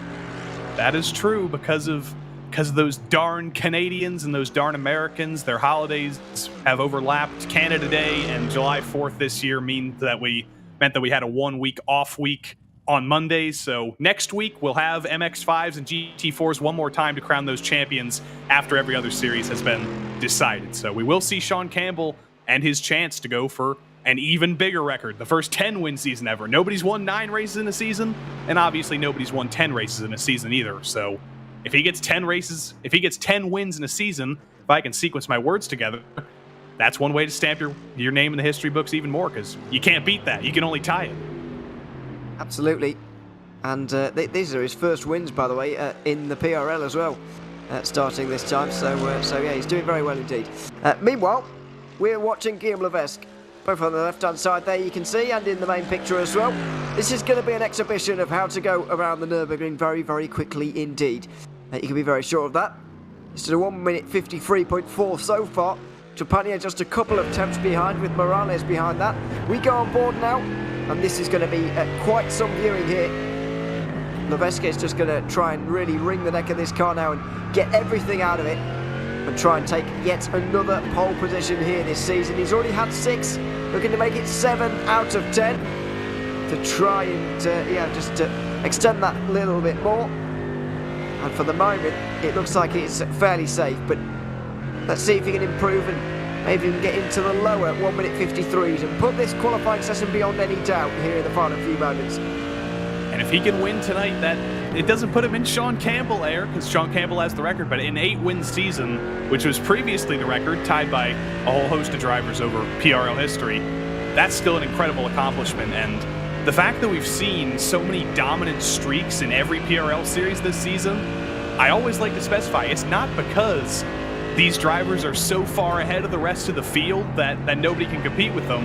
They have been competed with, but it just solidifies their accomplishments that they've won so many races. The level as high as it is in all the PRL Road Series this season, and in the Ovals as well, to win 8 races like Levesque has done, like Connor Wagner's done in the F3 Series, like Bradley Holly might just do. Well, actually, no, he won't do it in the MX5 Series because he won't be here next week. But like Sean Campbell's done with 9 wins in the GT4s. This has been a season of dominant streaks, and we're seeing the best drivers ever in PRL history, and it's only getting better. It is at the moment. Not getting too much better for Levesque at the moment, unfortunately, though. He makes his way back to the pit lane as Dominic Olivier makes his way now towards the final chicane. Andrew Waring with a nice lap there to jump over him, but we'll see if the 99 can get straight back onto those first 2 rows of the grid into the final sector, the Vidal chicane. Using as much road on the right-hand side there to open up that as much as possible. He's out in the grass, in the weeds, and he might just have had that off track there. We'll see if indeed this counts, because he doesn't need too much to improve place. Let's see if he can. Over the line for Olivier right now, and he is into the 53s, and it does count. Wow, really pushed the limit out the chicane. He gets up to 3rd place. I'm somewhat surprised that was able to count, but you can't fault him for leaving anything out there on the road. He gave that everything in the final sector. And Dominic knows the limits. Micheline Green knows the limits too. You saw him almost on the grass entering the corner. If you get a little bit too far over there, you're gonna lose the rear of the car. But Micheline Green's not gonna have any time to finish this lap. Unfortunately, he needed about 20 more seconds, I think, to get to the line. But P8 for him. It's lower than he's been in the past couple weeks, but Micheline Green's number one thing has been picking up the pieces when there's drama, and he survives. He gets podiums when he survives, and Micheline Green wants to end this season to continue the streak that he's had in those past couple weeks. But no surprise, Guillaume Levesque is 7 positions ahead of him and on pole again this season. It is not too much of a surprise indeed. Guillaume Levesque, pole position here at the Nürburgring ahead of Vincent Trepanier. Dominic Olivier with that late lap gets up to third ahead of second place man in the championship, Diego Morales. Andrew Waring rounds out the top 5 with Arnaud Jeunesse alongside him.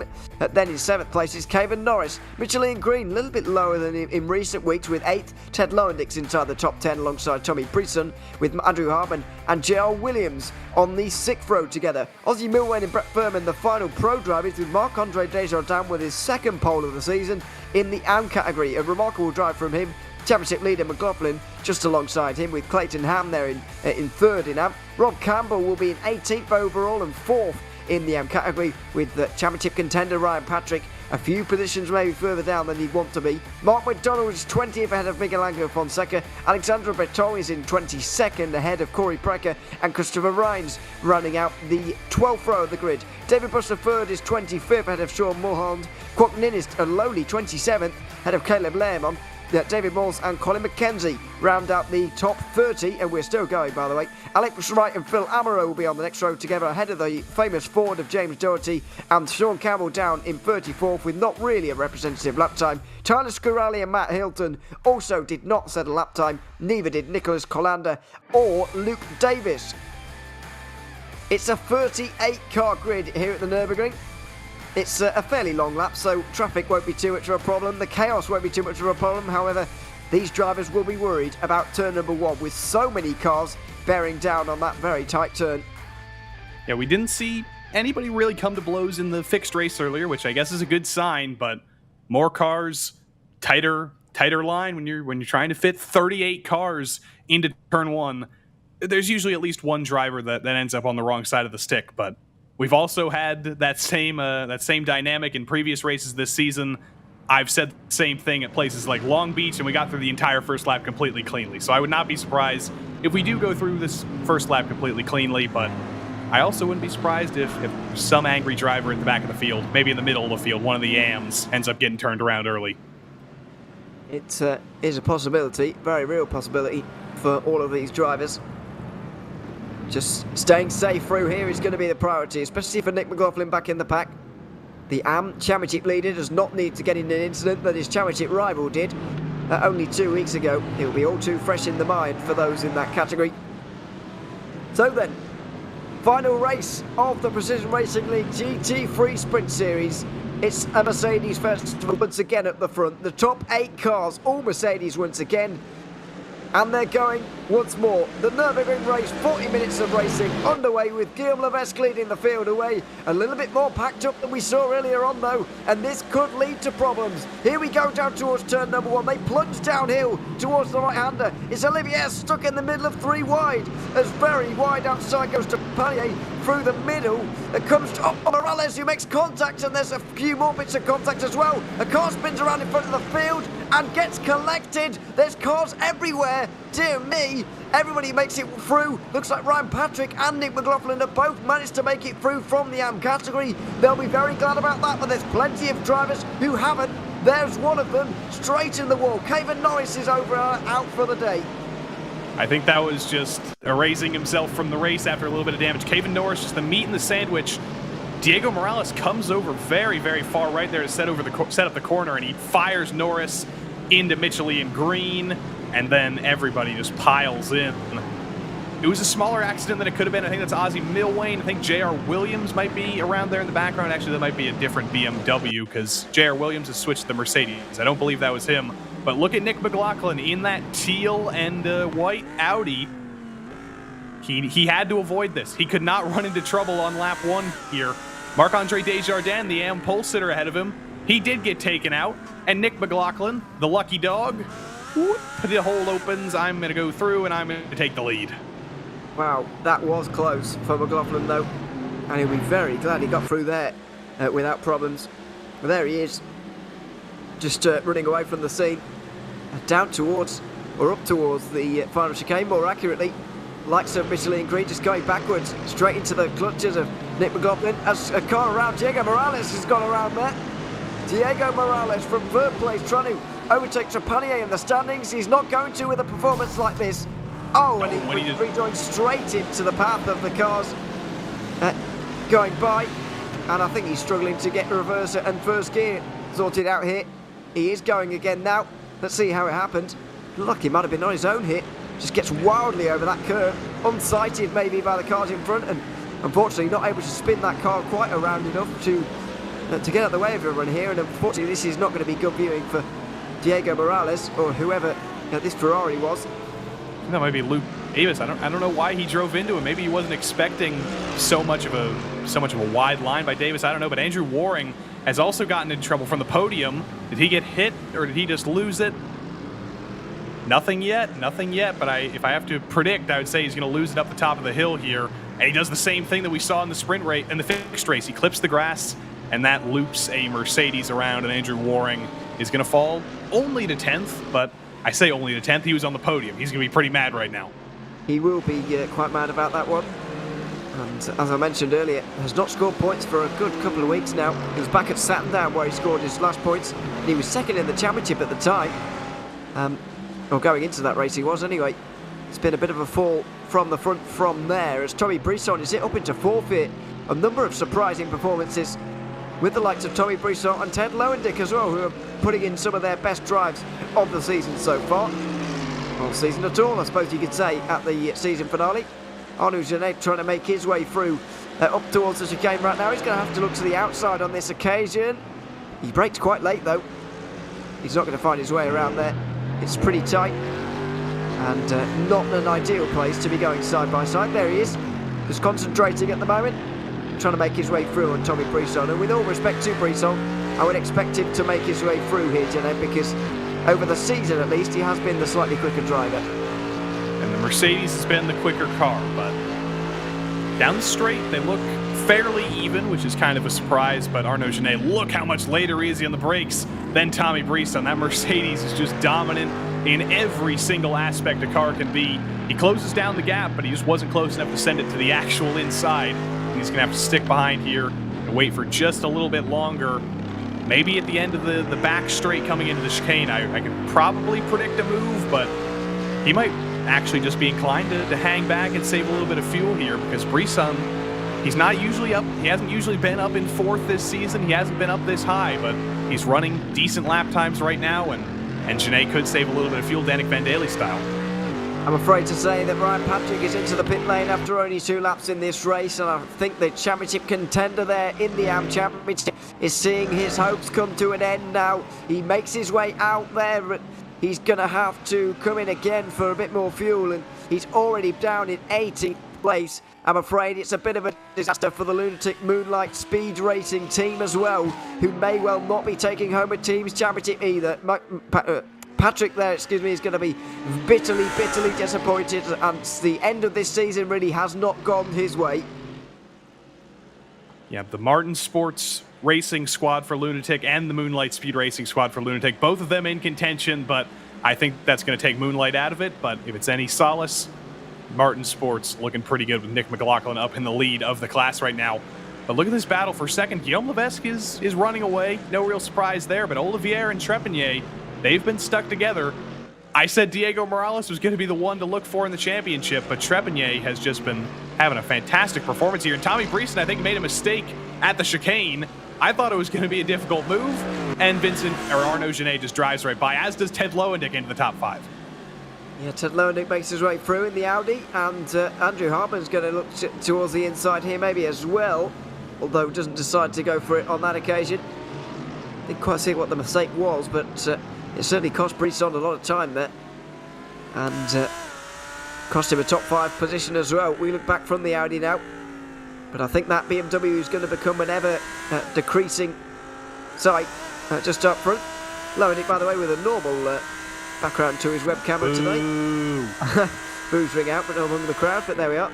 Where's the German theme? Where are the bratwurst? Where's the pretzels? Where's the Lederhosen? He might have already used them all at the Hockenheim, to be honest, when we had that earlier on in the season. But I don't know why he wouldn't reuse it, I suppose. But either way, gone for the normal background here today, and why not? But jokes aside, he is having one of his best runs all season long, really. We haven't seen much of him inside the top 5, and here he is. Yeah, his best result this season, P7 at the opening round. So Ted Lowendick finally up into the top 5 this season. He's got to hold on to it for 33 more minutes, but he's made no mistakes so far tonight, and just about everybody else in the top 10 behind him has. And that's how he's advanced from his still good qualifying spot in the top 10, but up into the top 5. It's a strong run so far, and he's been running away from Tommy Breesen over the course of this lap. The Audi, not the car of choice compared to the Mercedes, but compared to the BMW, Ted Lowendick's making it work, and got to hang on for 32 more minutes, but I think a lot of people will be very happy to see a Ted Lowendick top 5. I'm not one of them. I'm not biased. I'm not allowed to be, but everybody in the chat will be. Yeah, everyone will enjoy seeing that, I think. We'll hopefully get to speak to him at the end of the race as well, as Dominic Olivier is just on the defensive from Vincent Trepanier right now as well. Make their way down towards the first corner, but there's no way through here. They're all, by the way, getting away from that fight we were just talking about. Headed now by Arnaud Genès in that 4th place. There it is. It's got Lowendick, Brisson, Hardman, João Williams as well. Andrew Waring just got through on Nick McLaughlin just in behind. You might be able to see him there. And McLaughlin falling into the clutches of some of the drivers behind, actually, despite having the lead in the AM category. There he is. We were looking at him a few moments ago. And a whole host of AM drivers just in behind. But the pressure really isn't off McLaughlin at this point. There's no pressure on him to win again, as Sean Campbell makes his way down the inside of Courtney, and he makes his way up the order once again. Expect to see a lot of progress from him throughout the day. Yeah, Sean Campbell he did qualify, but he was 47 seconds off the pace. It would be kind of funny if Sean Campbell was 47 seconds off the pace in GT3, but somehow I don't think that was a legitimate lap, and he's just been on a drive through the field. I can't blame him. He's not fighting for the championship. He's basically here as kind of a one-off, as preparation for a real championship challenge next week, so why not start from the back? Why not have a little bit of fun, drive your way through the field? And I wouldn't count him out for a top 10. He started last. He's made up about 20 spots, and he's only 20 seconds behind the lead right now. He's only 7 seconds behind a top 10. Sean Campbell is just driving his way through the field right now. He's passing AMs like they're not even in front of him. But he's having a little bit of trouble here with the BMW of Christopher Rhines. He's having a little bit more trouble than he would hope, but look for Sean Campbell to get by. In a Porsche, not a BMW. So GT3, Porsche's the way to go for Sean Campbell, apparently. It is indeed, and I'm a bit surprised actually, because I know that tomorrow he's also racing in a GT3 league around the same time in the evening, just on a Wednesday night. And they are actually visiting the Nürburgring GP circuit as well. They're using the fast chicane instead, but either way, it doesn't really matter. I'm surprised he's not using the Lamborghini as he does in that series, but maybe he's got a championship leader, maybe he thinks he's going to win anyway. But just having a bit of fun. I think it is all about having a bit of fun for him here tonight, as you were mentioning there, in the Porsche, making his way through the field. Why qualify really well when you can have a bit of fun overtaking all of these drivers, even if they are not in the same class as you. We go back to the battle for second in AM though, because Clayton Ham is on the defensive. There's a lot of drivers behind him, but it's very important for Clayton Ham and Corey Precker in this team battle that he holds on to every point possible, and he makes sure that nobody passes him here. Looks like Marc-Andre Desjardins in the background is in a little bit of trouble. He's actually going to give up 4th place in AM to Rob Campbell. He was fighting with his teammate Breton for the podium. He was having a good recovery after starting on pole and then getting turned around in that melee, but he's lost another spot to Campbell. He's likely going to lose another spot to Mitchell Ian Green, who's also on a recovery drive, and then behind them is Sean Campbell. And also Mitchell Ian Green is a lap down. I forgot to mention, I neglected to mention that, and around, it's all kicking off. One of the Lamborghinis, David Busch, and that's a pro. Yeah, David Busch didn't have the greatest start, unfortunately, and not the best qualifying either, but it's not getting any better, I'm afraid, for the Lamborghini driver. Oh, it's a spin on his own. Very easy to do, down there at the forward curve, that's turn 7, and able to rejoin safely in the end, I think. Looks like he did. Yeah, at least that's a good thing, I suppose, but he's a long way down now. way outside the top 20 at the moment. As we go back to the battle for second, Dominic Olivier still on the defensive. Vincent Trepanier still trying to find a way through. It's the same old story here. Another ASR driver, and he mentioned just how difficult it is to overtake around here. I think his teammate Vincent Trepanier finding out very similarly just the difficulties of actually making a pass at this circuit. It's hard to pass at this track. It's also hard to pass Dominic Olivier anywhere, so it's kind of the worst of both worlds for Vincent Trepanier right now. I'm sure he's having a fun time right now. He's hoping for Dominic Olivier to make a mistake, but he's also going to be very, very frustrated because if you're waiting for the top of the top in the pro class this season to make mistakes, you're going to be waiting for a very, very long time, and Dominic Olivier is not giving him anything, but that might actually be a good thing because, again, as I always mention, Vincent Trepanier saving fuel back here. They're both running similar lap times, but Vincent Trepanier, just by running behind, he's able to lift a little bit in the draft. He's able to save a little bit of fuel. And if you can't pass Dominic Olivier on track, you can definitely pass him in the pits. And it's been the case so many times this season where these ASR esports drivers, they save miraculous seconds of fuel and they find themselves in incredible positions after the pit cycle. Got to make sure though that they don't underfuel themselves as well, like Danik Van Dale just about did there. Well, I was quite surprised actually. In the last 6 laps, he had to save 0.8 laps of fuel, which is fairly significant. But in the end, that would explain the significant time loss that he actually had to Alec Bergstrom towards the end of that race. But I think you're right. Trepanier may even give up on the overtaking malarkey and just try and save fuel anyway here. 5 seconds is the gap between Levesque and Olivier. They're not going to be worried about Guillaume Levesque at this stage. They're just worried about each other. Not really those behind either. Let's just have a quick listen in when we get down towards turn 1 here. See if there is any fuel being saved by the trailing car here.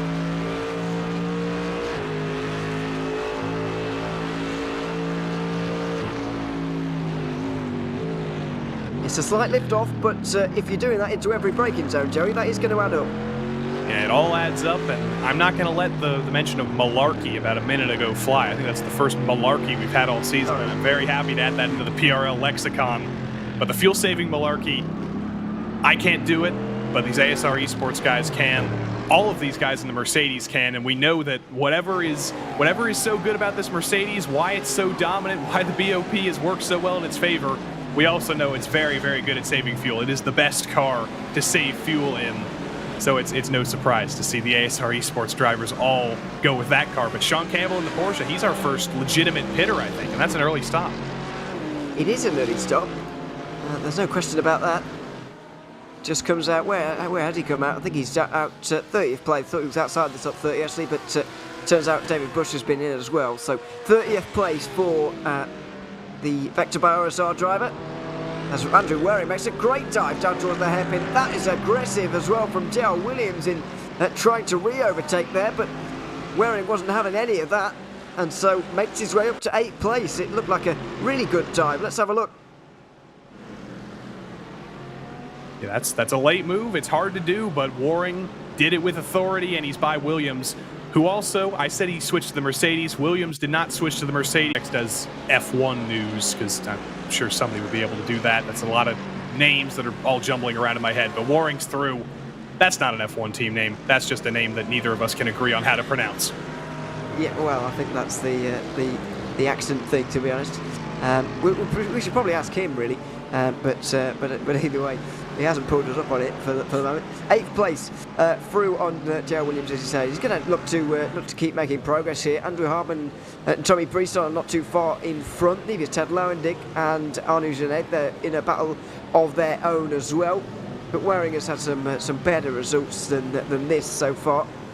8th place currently in the race. No wins yet, but plenty of top 5s. Plenty of second places as well. Well, a couple of second places back to back. So he is used to being a little bit further up the order. But I do believe, maybe I'm remembering this wrong, but I think he had an issue early on in this race at the start of this one. Was he one of those drivers who had a spin at turn 2? I think, yeah, he had that spin at turn 2, didn't he, at the top of the hill. So that's why he's down here, and you'd expect him to make progress from here as well. And he has been progressing forward. His old fellow Andrew Hardman is right ahead of him. But look at this, the battle heating up for 4th. Ted Lowendick, he's not satisfied with 5th. He wants 4th. He wants to take it from Arnaud Genet. he's going to have a tough time passing a Mercedes and an Audi, but this is Ted Lowendick's best race of the season easily. And I think the fact that we don't have him in here for a mid-race interview, I think that's a good omen. Maybe he's performing better now. I mean, absolutely. It is one of the best performances we've seen from him all season long, not just in terms of the position he's running in, because that's easy to look at, but in terms of the way he's driving, who he's driving around, and how that car's behaving at the moment. It is a great performance at the moment from another Vector by OSR driver, this time in the Audi, looking to make his way through on the Mercedes. He's going to struggle though, and I get the feeling a lot of these battles are going to be very similar right towards the end here, maybe with the possible exception of Andrew Waring here, because he is slightly out of position, you would argue. The rest of them just stuck where they are really, and struggling to make any moves, so the pit stops are really where this race is going to change when we get to that in about 10 minutes time, or maybe even less, as we see Andrew Hartmann getting out the way entirely. And that was very kind of him indeed. He's got a slowdown penalty. It wasn't kind at all. He had to do it in the end, I'm afraid. And Andrew Hartmann drops to 9th place due to that likely slowdown penalty. Listen, inadvertent kindness is still kindness. I'm still going to give Andrew Hartmann credit there for letting Andrew Waring by, even though he had to. But that's, again, so easy to do at that chicane. We've seen it so many times, and that's not going to be the last time it happens. They're just trying to fudge with the limits just a little bit, trying to stretch it out. And Andrew Hartmann is just the next driver who's gone a little bit too far. And we will have to start talking about incident limits as well. It's a longer race than in the fixed series. Nobody got close to the incident limit then.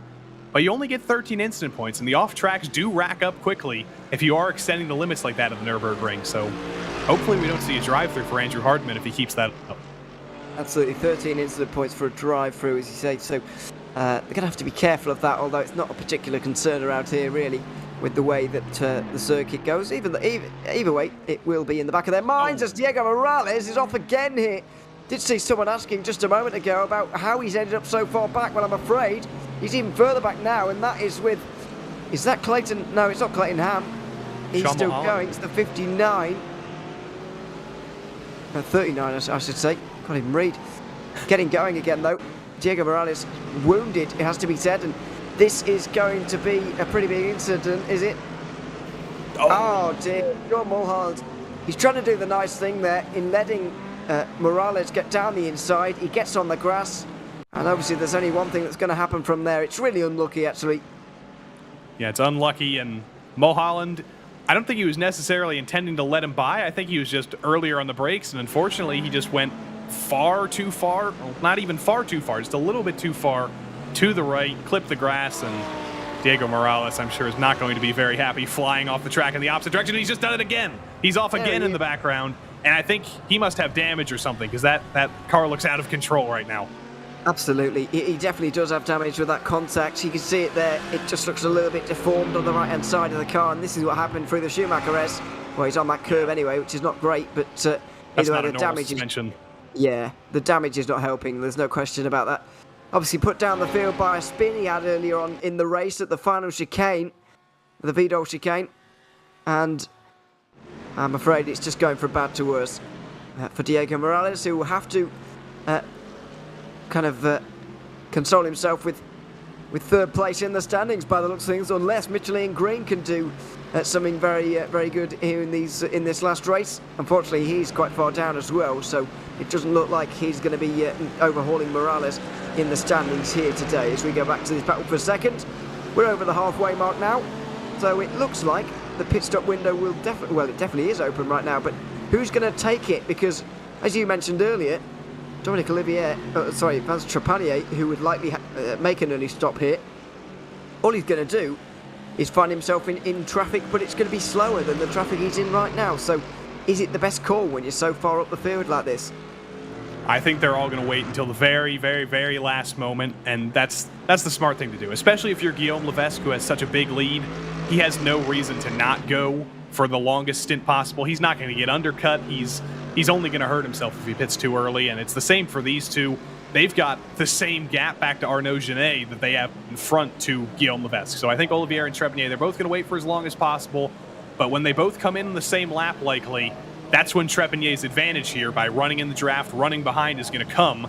So he's likely going to have a shorter pit time unless Dominic Olivier is doing something incredible here in second, and that's how the position is going to shift. But I think it's this is the only real race in the top 5 right now. I guess Janae and Lowendick, that's going to come to blows as well, but it's first versus second versus third, all in their own sort of races here. Yeah, as we've got pit stops here for one of the AM drivers, Christopher Rhines, gaining a place out of that into 16th, and so is everybody else from behind as well. There's a bit of a train going on from Alexander Breton down to Marc-Andre Desjardins at the moment. From 12th down to 15th, there's a 4-car battle. And here it is. Recently, Breton got through on Clayton Ham, who was the cork in the bottle. And I just wonder whether he really is the slowest out of the 4 of them, because Alexander Breton is able to get away slightly. Look at Rob Campbell as well, applying the pressure to Clayton Ham for whatever reason. Ham is not quite as quick as the others around him. And Alexander Breton is able to get away without arguments here at all. And Ham is going to be on the defensive again. Oh, contact! Alexander Breton goes around. Clayton Ham gets involved with it. And he's going to have to get going as well. That's such a shame. Breton just a mistake on his own, and Clayton Ham innocently caught up in it. I thought we were about to wipe out all 3 of them. Rob Campbell was so lucky to avoid that. Marc-Andre Desjardins was as well. We almost wiped out 2nd, 3rd, 4th, and 5th in one fell swoop. But let's watch what happened right here. Breton, it looks like a normal entry, but he just gets a little bit oversteery. It's a little bit loose in the rear end of the car, and it just goes around, and Clayton Ham nowhere to go. He's going to be very, very unhappy that he did nothing wrong there. There was just a car in his path. Campbell and Desjardins, though, are going to be very happy that they made it through there, and the trouble continues for Breton. He's definitely got heavy damage on that car, and he's just doing a little bit of rallycross to get back to the pits. Yeah, he's not exactly been off again, having made another mistake. He's just trying to stay out of everybody's way. And I'm afraid that is, in terms of a good result, that is day done for Alexander Breton. I'm surprised he's not even able to get it round the chicane. Look, his car is so damaged.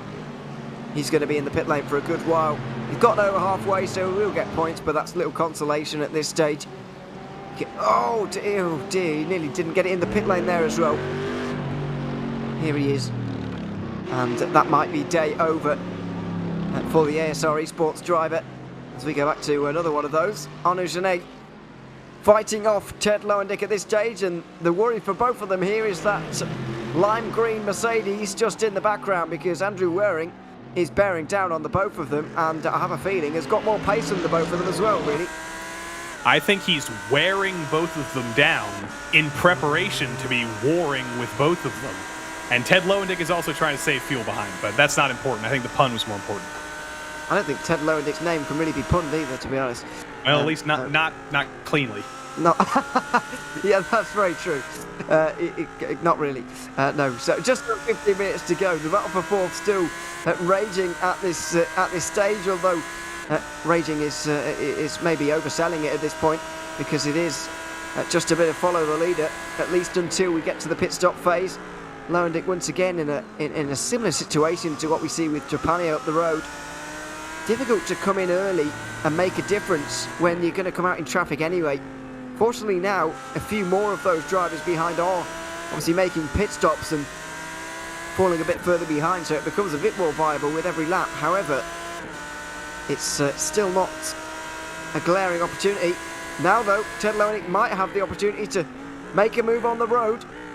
Janace clearly felt that Lowendick was able to have a go there. Went on the defensive. I would say perhaps went on the defence a bit needlessly actually into turn number one. It's cost them both a bit of time, and Andrew Waring will gain time on the both of them. Yeah, the Mercedes is faster in a straight line, but he's been making the draft work, so I don't know what it is with Gene's setup. Maybe he's gone for a higher downforce setup than a lower downforce setup. He's a little bit slower on the straights, but Ted's been sticking with him on the straights remarkably well here. If he wants to go for the move into turn one, I think he might be able to this time around. He's really all over the back of Genet here, but I think he's also just kind of content to ride behind him. Like I said with the Trepanier-Olivier battle, riding behind isn't the best thing to do if you want to chase down second and third, but the gap between third and fourth right now is 10 seconds. Ted Lowendick isn't really going for the podium right now. He's just going for fourth in this little micro battle, and the best way to get by, I think in his opinion, is just to save fuel back here and get by him in the pits. Yeah, I mean, he really is starting to apply the pressure now. in a way that we've not really noticed so far since we've been following this battle. Ted Lowendick now really starting to put worry into the face of Arnaud Genet at the moment in terms of holding on to even a top 5 with the likes of Waring getting the both of them in his sights right now. Into the Vidal chicane, the Audi able to just take a little bit more of those curves maybe. 13 minutes to go, they're still going here, and you would expect them to, with the fact we're not yet half an hour into the race. We probably won't go more than 2 or 3 laps now on this stint. However, it's plenty of time for these guys to fight it out on this occasion. The driver we're riding on board with doesn't feel the need to go too defensive, although does dive to the apex very early. Lowendick once again just tuck in behind. Not a lot he can do. And Waring is very much a part of this battle now. This is a definite free car battle. Sorry, yes it is. Definite free car battle for 4th place, rather confusingly. And Waring, I would say, has got the measure of both of them, at least in terms of pace. He definitely does, but he hasn't been able to save as much fuel. He's been going 100% full bore here in this chase. I think maybe once everything cycles out, he'll probably come out behind these two, but then he'll have a chance to chase them both down again, no matter how many extra seconds he spends in his pit stall. But time is ticking down, and we're also seeing shorter pit times than we saw in the fixed race earlier. Christopher Rhines, about an average time, 10 seconds. Clayton Ham, all the AMs that have been coming in, Precker, Doherty, they've only been in for about 8 or 9 seconds. In the fixed race, we were seeing about 12 seconds on average. And actually, Sean Campbell, who we saw come in early, he was only in his box for 8 seconds. So that tells me that you don't need to put a lot of fuel in these cars to get to the end of the race, and we might see them wait until 8 or 9 minutes to go if they can. If you only have 8.1 seconds of fuel in the car like Sean Campbell did, you can go for an awfully long while. But Ted Lowendick wants to come down pit road now because Andrew Waring is going to pass him on track here easily. And he will let him do that. It's a bit of a mistake, really, coming out of the right-hander at turn 12. Just got out into the gravel a bit, and Arnaud Genet is not going to sit around here to get overtaken by Waring. He's straight in here. So interesting call there from Genet. You don't often see the leader of the group actually coming in before the guys in behind, trying to get an undercut on the rest of them. So that's an interesting call, but either way, he's gone for it, and so has Tommy Brisson in the group behind as well. So a couple of brave calls maybe, with just over 10 minutes to go. There's Brisson. Genet just in front there, you can see in the lower part of your shot. Now the important thing for the 312 is traffic, and how much of it does he come out in. He's behind the AM leaders. Over 11 seconds there for Genet, and a second shorter for Brisson. Where is Genet going to come out? Oh, it's going to be just behind Quatnin, isn't it? Side by side into turn 1. Wow, Genet was not going to let him have that place no matter what. So Quatnin has been displaced, and Genet, luckily for him, has found a little pocket of clean air that he can now use. Well, that was a very, very long stop, and my predictions don't always come right, but I think they are right now. He was out front in the battle. He was exhausting all of the fuel, while Ted Lowendick was saving all the fuel that Genet was unable to save. And I think it's going to be the same thing with Waring here. I imagine they'll come to the pit lane this time. We're running out of time. Just about everybody else has pitted. We're getting to the end of the fuel stint. Waring is clearly faster than Lowendick right now. He's actually running away just a little bit. Ted's still able to stick with him, but in a few laps' time, I think it'll be north of a second if they were out on track here. But now they're going to bring it down pit lane, I hope, and we're going to actually see a comparison between Ted Lowendick, who's been saving fuel behind Genet for the last 30 minutes, and Arnaud Genet, who's been burning all the fuel. But Levesque is in. I think that means everybody's going to be in. I think so. We could well be reaching the limit, unless Lowendick has got something in the bag here because of the saving. Well, if he has, then he's not going to use it. Trapagno has, though. He's going to be staying out there. Andrew Waring also makes his way in, but I think he'll be pretty safe and comfortable in 4th place.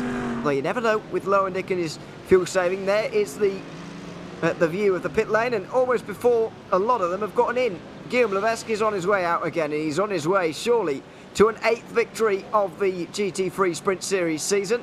He's got just 5 laps to go to complete that. Olivier will have to wait a little bit longer to find out whether he's going to be 2nd or 3rd. What about Lowendick and Waring, though? Lowendick goes a little bit earlier, but yeah, a lot shorter on the stop, and they're both going to be miles in front here. of Arnaud Genet. There he is, coming down the straight. He's going to be behind, well, he's just in front of J.R. Williams, not far in front though. The 3:12 there, a very long stop, and it's cost him a lot of time. I'm kind of shocked, though, at Andrew Waring. Andrew Waring only spent 8.2 seconds in the box. I thought he was going full bore, and he was, but somehow he found a way to do that and also save a ton of fuel. So he only had to put exactly the same amount of fuel as Ted Lowendick in the car. So Andrew Waring has pulled off something of a miracle. And Guillaume Levesque, he's usually the guy who saves tons of fuel, but I think he realized that he had enough of a lead that he could go a little bit more aggressive, and he wasted a little bit more fuel, spent a little bit more time in his box, but he still has an 8-second lead, so who really cares about that right now? But Vincent Trepanier somehow has managed to squeak out an extra lap. I don't think it's going to help him in the battle for third, because Olivier has been catching him here, but we'll see. Maybe he can put in something like 7 or 6 seconds of fuel into this car, because he's gone a whole extra lap. Yeah, let's see. It would be particularly helpful in his battle with Dominic Olivier to get that second place. And don't miss that apex there, whatever you do. Head out into the outside wall. Trepanier surely practiced that one in the past, because it is a fairly tricky pit entry to get right here. Either way, he's on his way in now. And how long is this stop going to be? Is he going to be anywhere near Olivier? Far out in front, far out behind. Stops in his box. And he'll watch the seconds tick by. 7.8 seconds. We'll leave now. Where's Olivier? There he is on the right-hand side. It's going to be close, but I think Trepanier is going to lose out again. And he will indeed. Oh, side by side. He tried to dive it, actually, towards turn 1, but Dominic Olivier is into second. Side by side they go. Trepanier on the outside into 2 is never going to work, really, and so we'll have to stay behind. These two, I feel, are going to fight it to the line, though, because they're very evenly matched. They are evenly matched, and you don't have to worry about saving fuel anymore. Vincent Trepanier behind Dominic Olivier still only managed to save a minuscule amount of extra fuel, but he was able to go a whole extra lap. So he was able to save enough fuel to make sure he had that extra lap in the tank, and I think that did kind of help him a little bit. It didn't get him the position, but I think in the grand scheme of things, it probably helped him to get as close as he is in this battle right now. But like I said, there's no more fuel saving. There's only 6 minutes to go in this race. There's only going to be about 3 laps left. He's got to figure out how to actually make this pass now, and that's not going to be easy. No, it isn't. I mean, we've seen that so far in this race. He's got 3 laps to go at the line. We've seen that in this race, in the previous race, about just how difficult it is to make your way through here at this circuit. I mean, it's just a case of following the leader at this stage. Even down towards the chicane, there's little chances, even though there's a slight mistake there out of turn 12 for Olivier. Trepanier's nowhere near got the run to have even a look going down into the lead old chicane here. Look at this now, he sees so close, but that's still not close enough. A little bit wide from Olivier. Trepanier's got a nicer run off of here, but the final corner's the all-important one, where he really needs that run. And has he got it? Or has Olivier nailed it? It looks like the 99 car pretty much nailed that one. And so he'll likely stay in front as well. Down towards turn 1, let's see. Late on the brakes, and Olivier's going to have done enough. I mean, yeah, that you mentioned it there. This is the question now. Where is Vincent Trepanier going to be able to make this move? Because there's 3 laps to go, and there's almost nowhere where there's even a chance. Never mind, picking your moments and so on. It's really, am I going to get a chance before the end of this race? And the answer could well be no, even from this far out. Olivier's just been on rails, so if you're expecting him to make a mistake, it's not going to happen. But all Vincent Trepanier can do is put the pressure on, hope that 1 in 1,000 mistake does come, and hope you can take advantage of it. Or, through the final corner, figure out some way to get a little bit of a better run and actually get a run into turn 1, which he was unable to do there. But again, it's far easier said than done, far easier in theory than in practice here, but he's going to stay in his tire tracks, and he's going to be there to pick up the pieces if something does go wrong with Olivier. He is. But that was a bad run through the chicane. He's there. That was the one bobble. And he's going to go for it, is he? He knows this is the moment. Down the inside into 11. Oh, it's close, but it's nowhere near close enough, I'm afraid, into turn 12 as well. Now there could be another chance with Olivier running a little bit wide. Into the chicane, they're going to go side by side, will they? Or will Trepanier be too far back? I think he will be. Olivier knows that he has to go slightly defensive, but knows he doesn't need to too much. Or has he been tricked a little bit? Trepanier down the inside, the two make contact. Olivier has to go across the corner. He'll have to serve a slowdown penalty, and Trepanier flashes the lights as if to say, you go back in front, that wasn't fair, and it's great sportsmanship between the two. It is great sportsmanship, and that's the right thing to do if you're Vincent Trepanier. He went for the dive, you got to respect that, but he also drove his competitor off the road, so completely understandable that he didn't want to take that position, and great move to just hang back, let him serve his slowdown, and then resume the battle, but that was... I don't know. Now that I look at it, I think Olivier might have... He had to turn in for the corner, but I don't know. Maybe Trepanier would have been able to make that corner. I don't know. Let's watch it again here. To the outside, then switches to the inside. Yeah, it's not like Vincent completely overcooked it, I don't think, but again, just putting two cars through that corner is very, very difficult. Contact is almost guaranteed in GT3s unless you're being just extremely respectful of each other, and when you're trying to race for a podium, sometimes it's hard to give all the respect you need because that's how you lose a position. But Vincent's back on him. He's going to try again. Hopefully it's cleaner this time. I mean, yeah, Trepanier barely made the corner himself, never mind allowing Olivier to have the space on the outside as well. It was a late dive, and it was a great little movie throw, or through, I should say. Just faking as if he was going to go to the outside line or stay on the racing line at least, and then diving to the inside at the last second. It was very well crafted, but in the end, not good enough. The two made pretty hefty side-to-side contact as Sean Campbell makes his way through, and Nick McLaughlin there, who may have made a bit of a mistake actually, into 7, but doesn't matter too much in the course of the race. This might though.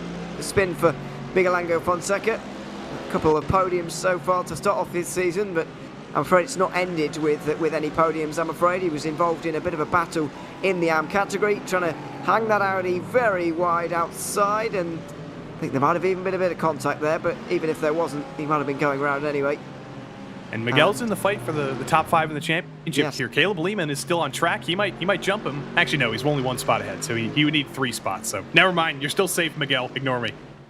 He is just about forward now as we see the final lap. The white flag of the GT3 Sprint Series at the PRL is going to end here with quite an exciting battle by the looks of things. Olivier on the inside line, Trepanier right round the outside, but it's just too far into turn number 1. He's going to have to try again, but the opportunities are running out for him here. It could well all come down to the final chicane between these two. And that's going to be his last chance. The overtaking opportunities through the rest of this track are few and far between. If Olivier makes a mistake coming into the hairpin down here, that's possible, but that's not been a place he's made a mistake all race long. And Trepanier is actually a few car lengths back, so Olivier completely clean, a decent run, a solid run, a perfectly fine run. It's not going to be close enough for Trepanier to make a dive, but he's going to be reserving everything in him to set up for a run down the final straight into the chicane, because that's going to be his last chance. It is. It's going to be last chance saloon into the final couple of corners for Vincent Trepanier as he tries to make his way up to second place on the final lap here of this race. He's already cemented second place in the Drivers' Championship, but he wants a little bit more. Speaking of cemented your place in the Drivers' standings, well, Guillaume Levesque did that 1 week ago. He clinched the title at Suzuka, and it's been an exhibition from him today at the Nürburgring. He's going to win this race by a mile again. An 8th win of the Precision Racing League GT3 Sprint Series for Season 3 of 2022. It's all going to be for him as it's his 8th win of the season. Guillaume Levesque confirms his championship win with yet another win as Dominic Olivier is going to hold on to second place ahead of Vincent Trepanier by the looks of things. Into the final they go, and in the end Trepanier didn't have enough. Olivier does. He comes home second ahead of Trepanier, and then Waring is going to be in behind him fourth with Ted Lorenick rounding out the top 5. Further behind, though, the only championship tonight that wasn't, or that was realistically going to change here today, with Ryan Patrick having a good performance. However, that performance didn't come from him, I'm afraid.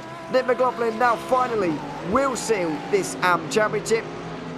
came into today with a 14-point advantage. He's going to leave with a lot more. He punches the air, flashes the lights in delight. He is the GT3 Sprint Series champion in the AM Drivers' Championship. He'll be very pleased with that, and you've got to say it's very well deserved as well.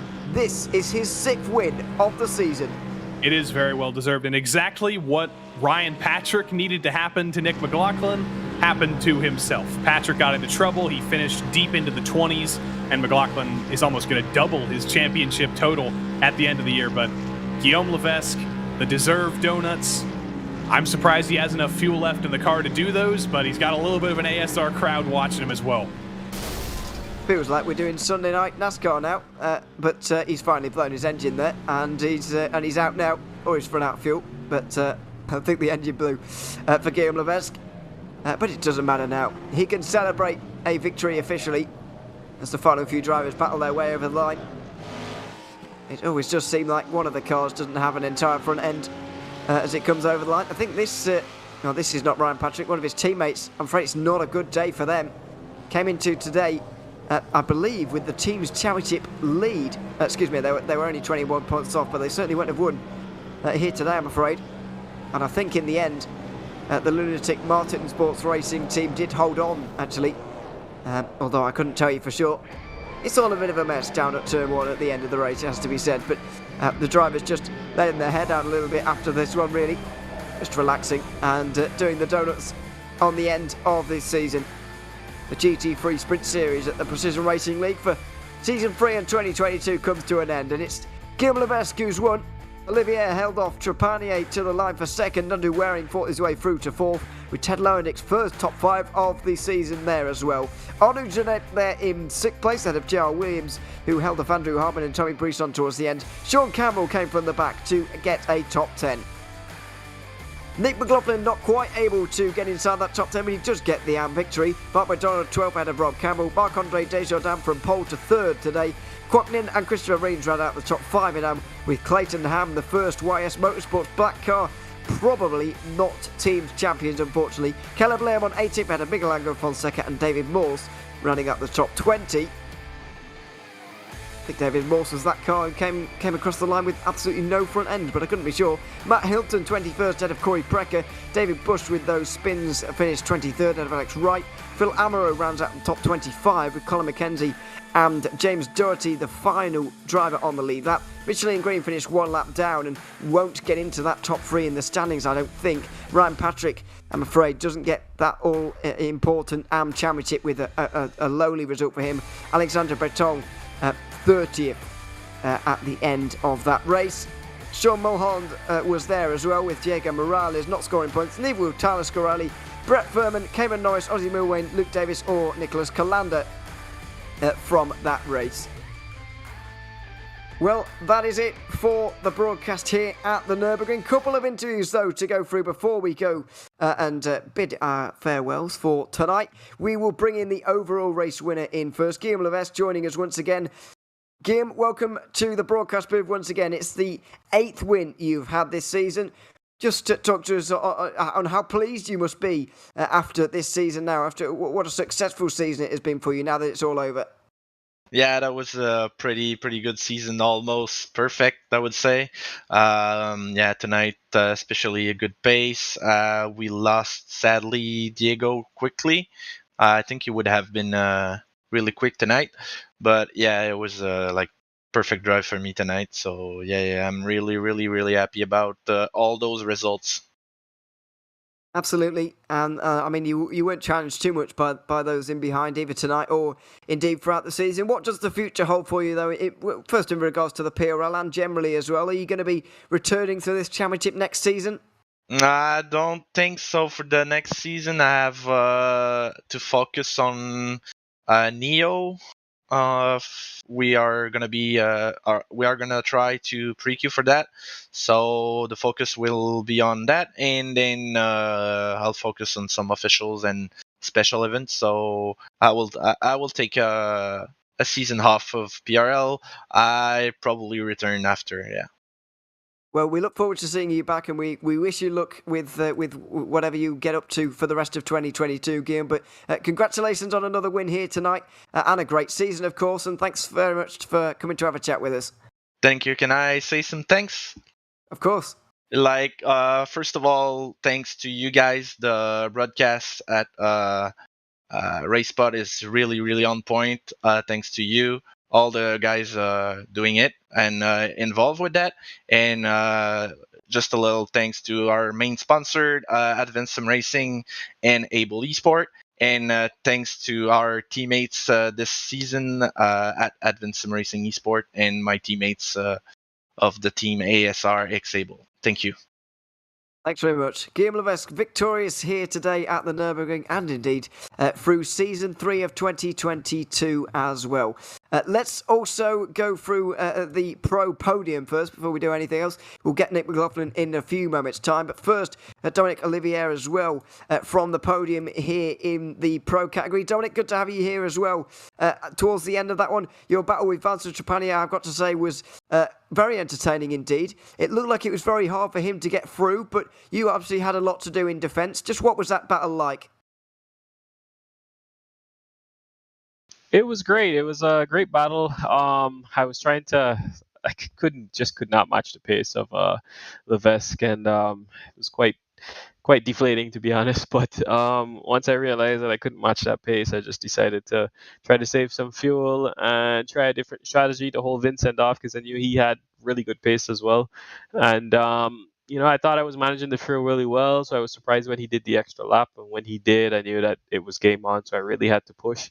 And he had a go. I knew he would have to try something because I was just quick enough in all the right places. And it was tough. It was great racing him. I hadn't battled him like that all season, so that was a lot of fun. It was indeed a great fun to watch, actually, as well. Unfortunately, we didn't see you throughout some of the rounds here this season, but on the rounds you have been here, what has it been like as an experience in driving in this series? It's been good. It's a great series. Obviously, my team puts it on, and it's great fun. I'm so glad that every season we have such high caliber guys and such a range across the field that keep coming out. And I missed a couple of races due to other activities, work and personal life. But for the races that I did, I was pretty blown away by the pace and the commitment of everyone. So I was having a lot of fun. I do need to, once I come back next season, put a lot more work in, and hopefully I have the likes of Levesque and Vincent and all the usual guys come back out so we can have some fun. Absolutely. It's going to be fun to watch you again next season, Dominic. But congratulations on second place here tonight, and thanks very much for coming to have a chat with us. Thank you so much. I just want to thank my team, PRL and Advanced Sim Racing, my sponsors, Butt Kicker, Race Lab, Ninja Trader, and thank you guys for putting on this amazing broadcast every year. Thanks very much. It's been an absolute pleasure. Dominic Olivier, second place here today at the Nürburgring. Now, we are going to move down to the AMs. Not only the race winner today, Joey, in AM, but also the championship winner as well. Well, Mr. Nicholas McLaughlin, I think it's official now. You have won the championship. You almost doubled your points gap to second tonight. Seemed like it was a pretty straightforward race. There was some calamity on lap one. You drove straight through it because, of course, you did. You seem like you're pretty chilled out right now. We did it officially this time, like officially official. Lap one was a mess. I don't really know what happened, and I just kind of weaseled my way through the middle. I was like, okay, we're fine, and basically exactly that. From that point forward, it was a quiet race for me, and it's exactly when I wanted to finish off the season. It was perfect. How mad are you at Sean Campbell for not letting you keep that top 10? Yeah, a little bitter. I'll hunt him down next season. Well, it's a championship, so let's talk about the whole season here. It was between you and Ryan all season. You guys were going back and forth, but eventually at the end of the season, I think it kind of tipped in your favor again. I guess just talk about the competition all season long with you and Ryan. Ryan was fantastic. Of course, being a part of the Sister Lunatic team, I got to practice with him every week. We went back and forth a lot. Unfortunately, the last 3 rounds there, he got spun in one and lost a bunch of spots. And then I think tonight he actually thought the championship was already kind of in the bag, so he didn't run as hard. But I think without any incidents, he would have been right there with me again, and I would have come right down to the wire. I got lucky with the championship, I think. And even outside of Ryan, Desjardins has had 2 poles. Robbie Campbell had 2 poles. Clayton Ham's been in the mix all season. It's been a really great AM field. And one more question. Next season, this looks like a crazy field. I'm scrolling through the signed up drivers right now. You're back. Alessandro Puotti's coming in from Finland. Justin Rector, Sean Campbell's going to join in. It looks like an all-star cast for GT3 Sprint next season. How insane is that going to be? It is going to be a spicy field, and I'm going from fighting for maybe top 10s, and I think I'm going to be, I don't know, maybe top 20s. Solid midfielder. I'm aiming for solid midfield, and we'll go from there. All right, well, we wish you good luck, and I wish you no luck on Thursday at Road Atlanta. Perfect. I hope you bring some more fire, because that was a lot of fun. I can only hope, because I've literally never driven that track in an F3 car, but we'll see. Thanks for joining us, and congrats on the championship again. Thanks, Joe. Nick McLaughlin, P1 in the championship, P1 in the race, and P1, I'm sure, in some viewers' hearts. But we've got Arnaud Genet next. He fell out of the top 5, but Mr. Ewan O'Leary is talking to Arnaud Genet for one more time. So, Arnaud, welcome to the broadcast booth for the final time here this season. Unfortunately, didn't quite go your way in the final couple of moments there, but you were holding off Ted Lowendick for a very long time. You were one of those drivers having to defend throughout a good portion of this race. How easy was it to defend from the Audi at this stage, and just how difficult did you think it was, to see anybody go past you at that stage? What was the overtaking like here? Well, for defending against Teddy's never easy, to be honest, and he's pulling always something in the pits. Tonight I messed up. Kind of went by my guy in the pits, so kind of lost the position there. But yeah, it wasn't easy at all. Teddy's quite fast, I think, and I think he's faster than me in a different car. So yeah, he surely made the Audi look good tonight. So congrats to him. And it was pretty tough for me tonight. I would say not much practice, but good qualifying, good result. I think P6 is more than enough for me tonight, and I think I'm able to get the championship P5 that I was hoping for. So pretty happy about the overall result. Yeah, I haven't done the maths on it either. However, I do think you might have just got it as well from what I think. What has the season been like overall, though? P6 here today is very much a reflection on where you've been, or roundabouts where you've been all season long. Are you pleased with that performance throughout? Yeah, absolutely. It was really a blast to run with those fast guys. Guillaume taught us a lot this season. He was always bringing up those hits and tricks and magic setups.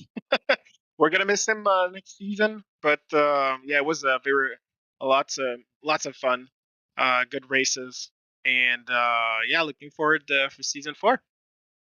Absolutely, we look forward to seeing you there. But for now, Arnaud, congratulations on the drive here tonight, and we look forward to seeing you there. All right, have a nice guys. Have a nice off season, guys, and see you next season. Absolutely, Arnaud Genet, 6th place here today at the Nürburgring. Going to hand over to Joey Tem once again, because Ted Lowendick, we're going to bring him in now. 5th place here today, Joey. And the heat goes on. Ted Lowendick, top 5, first time this season. What took you so long?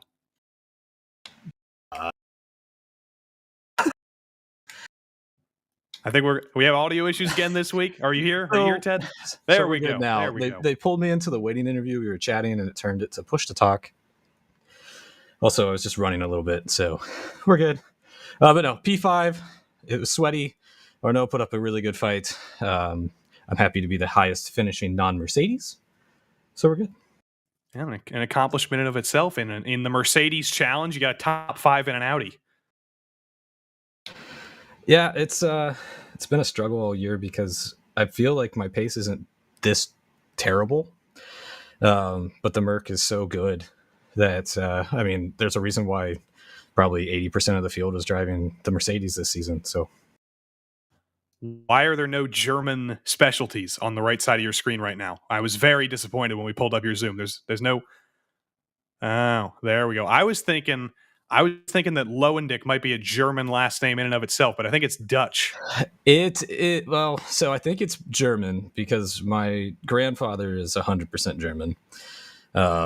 So that's on my dad's side of the family. I won't say how it's said in German because it's NSFW.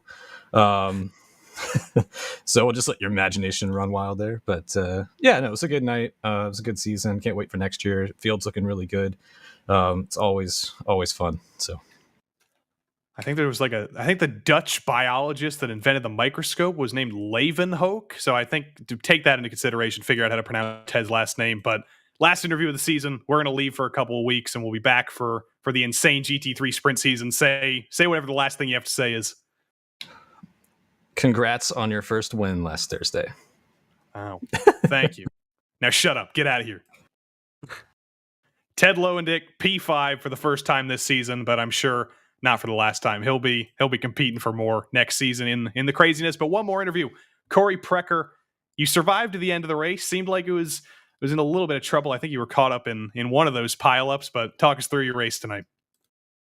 Yeah, a little bit of a disappointing race for me. Got caught up a little bit of a slowdown at the beginning. I think I went off at the Schumacher S's, which I just understeered, tried to go full throttle in there and understeered in the corner. Tires were just too cold.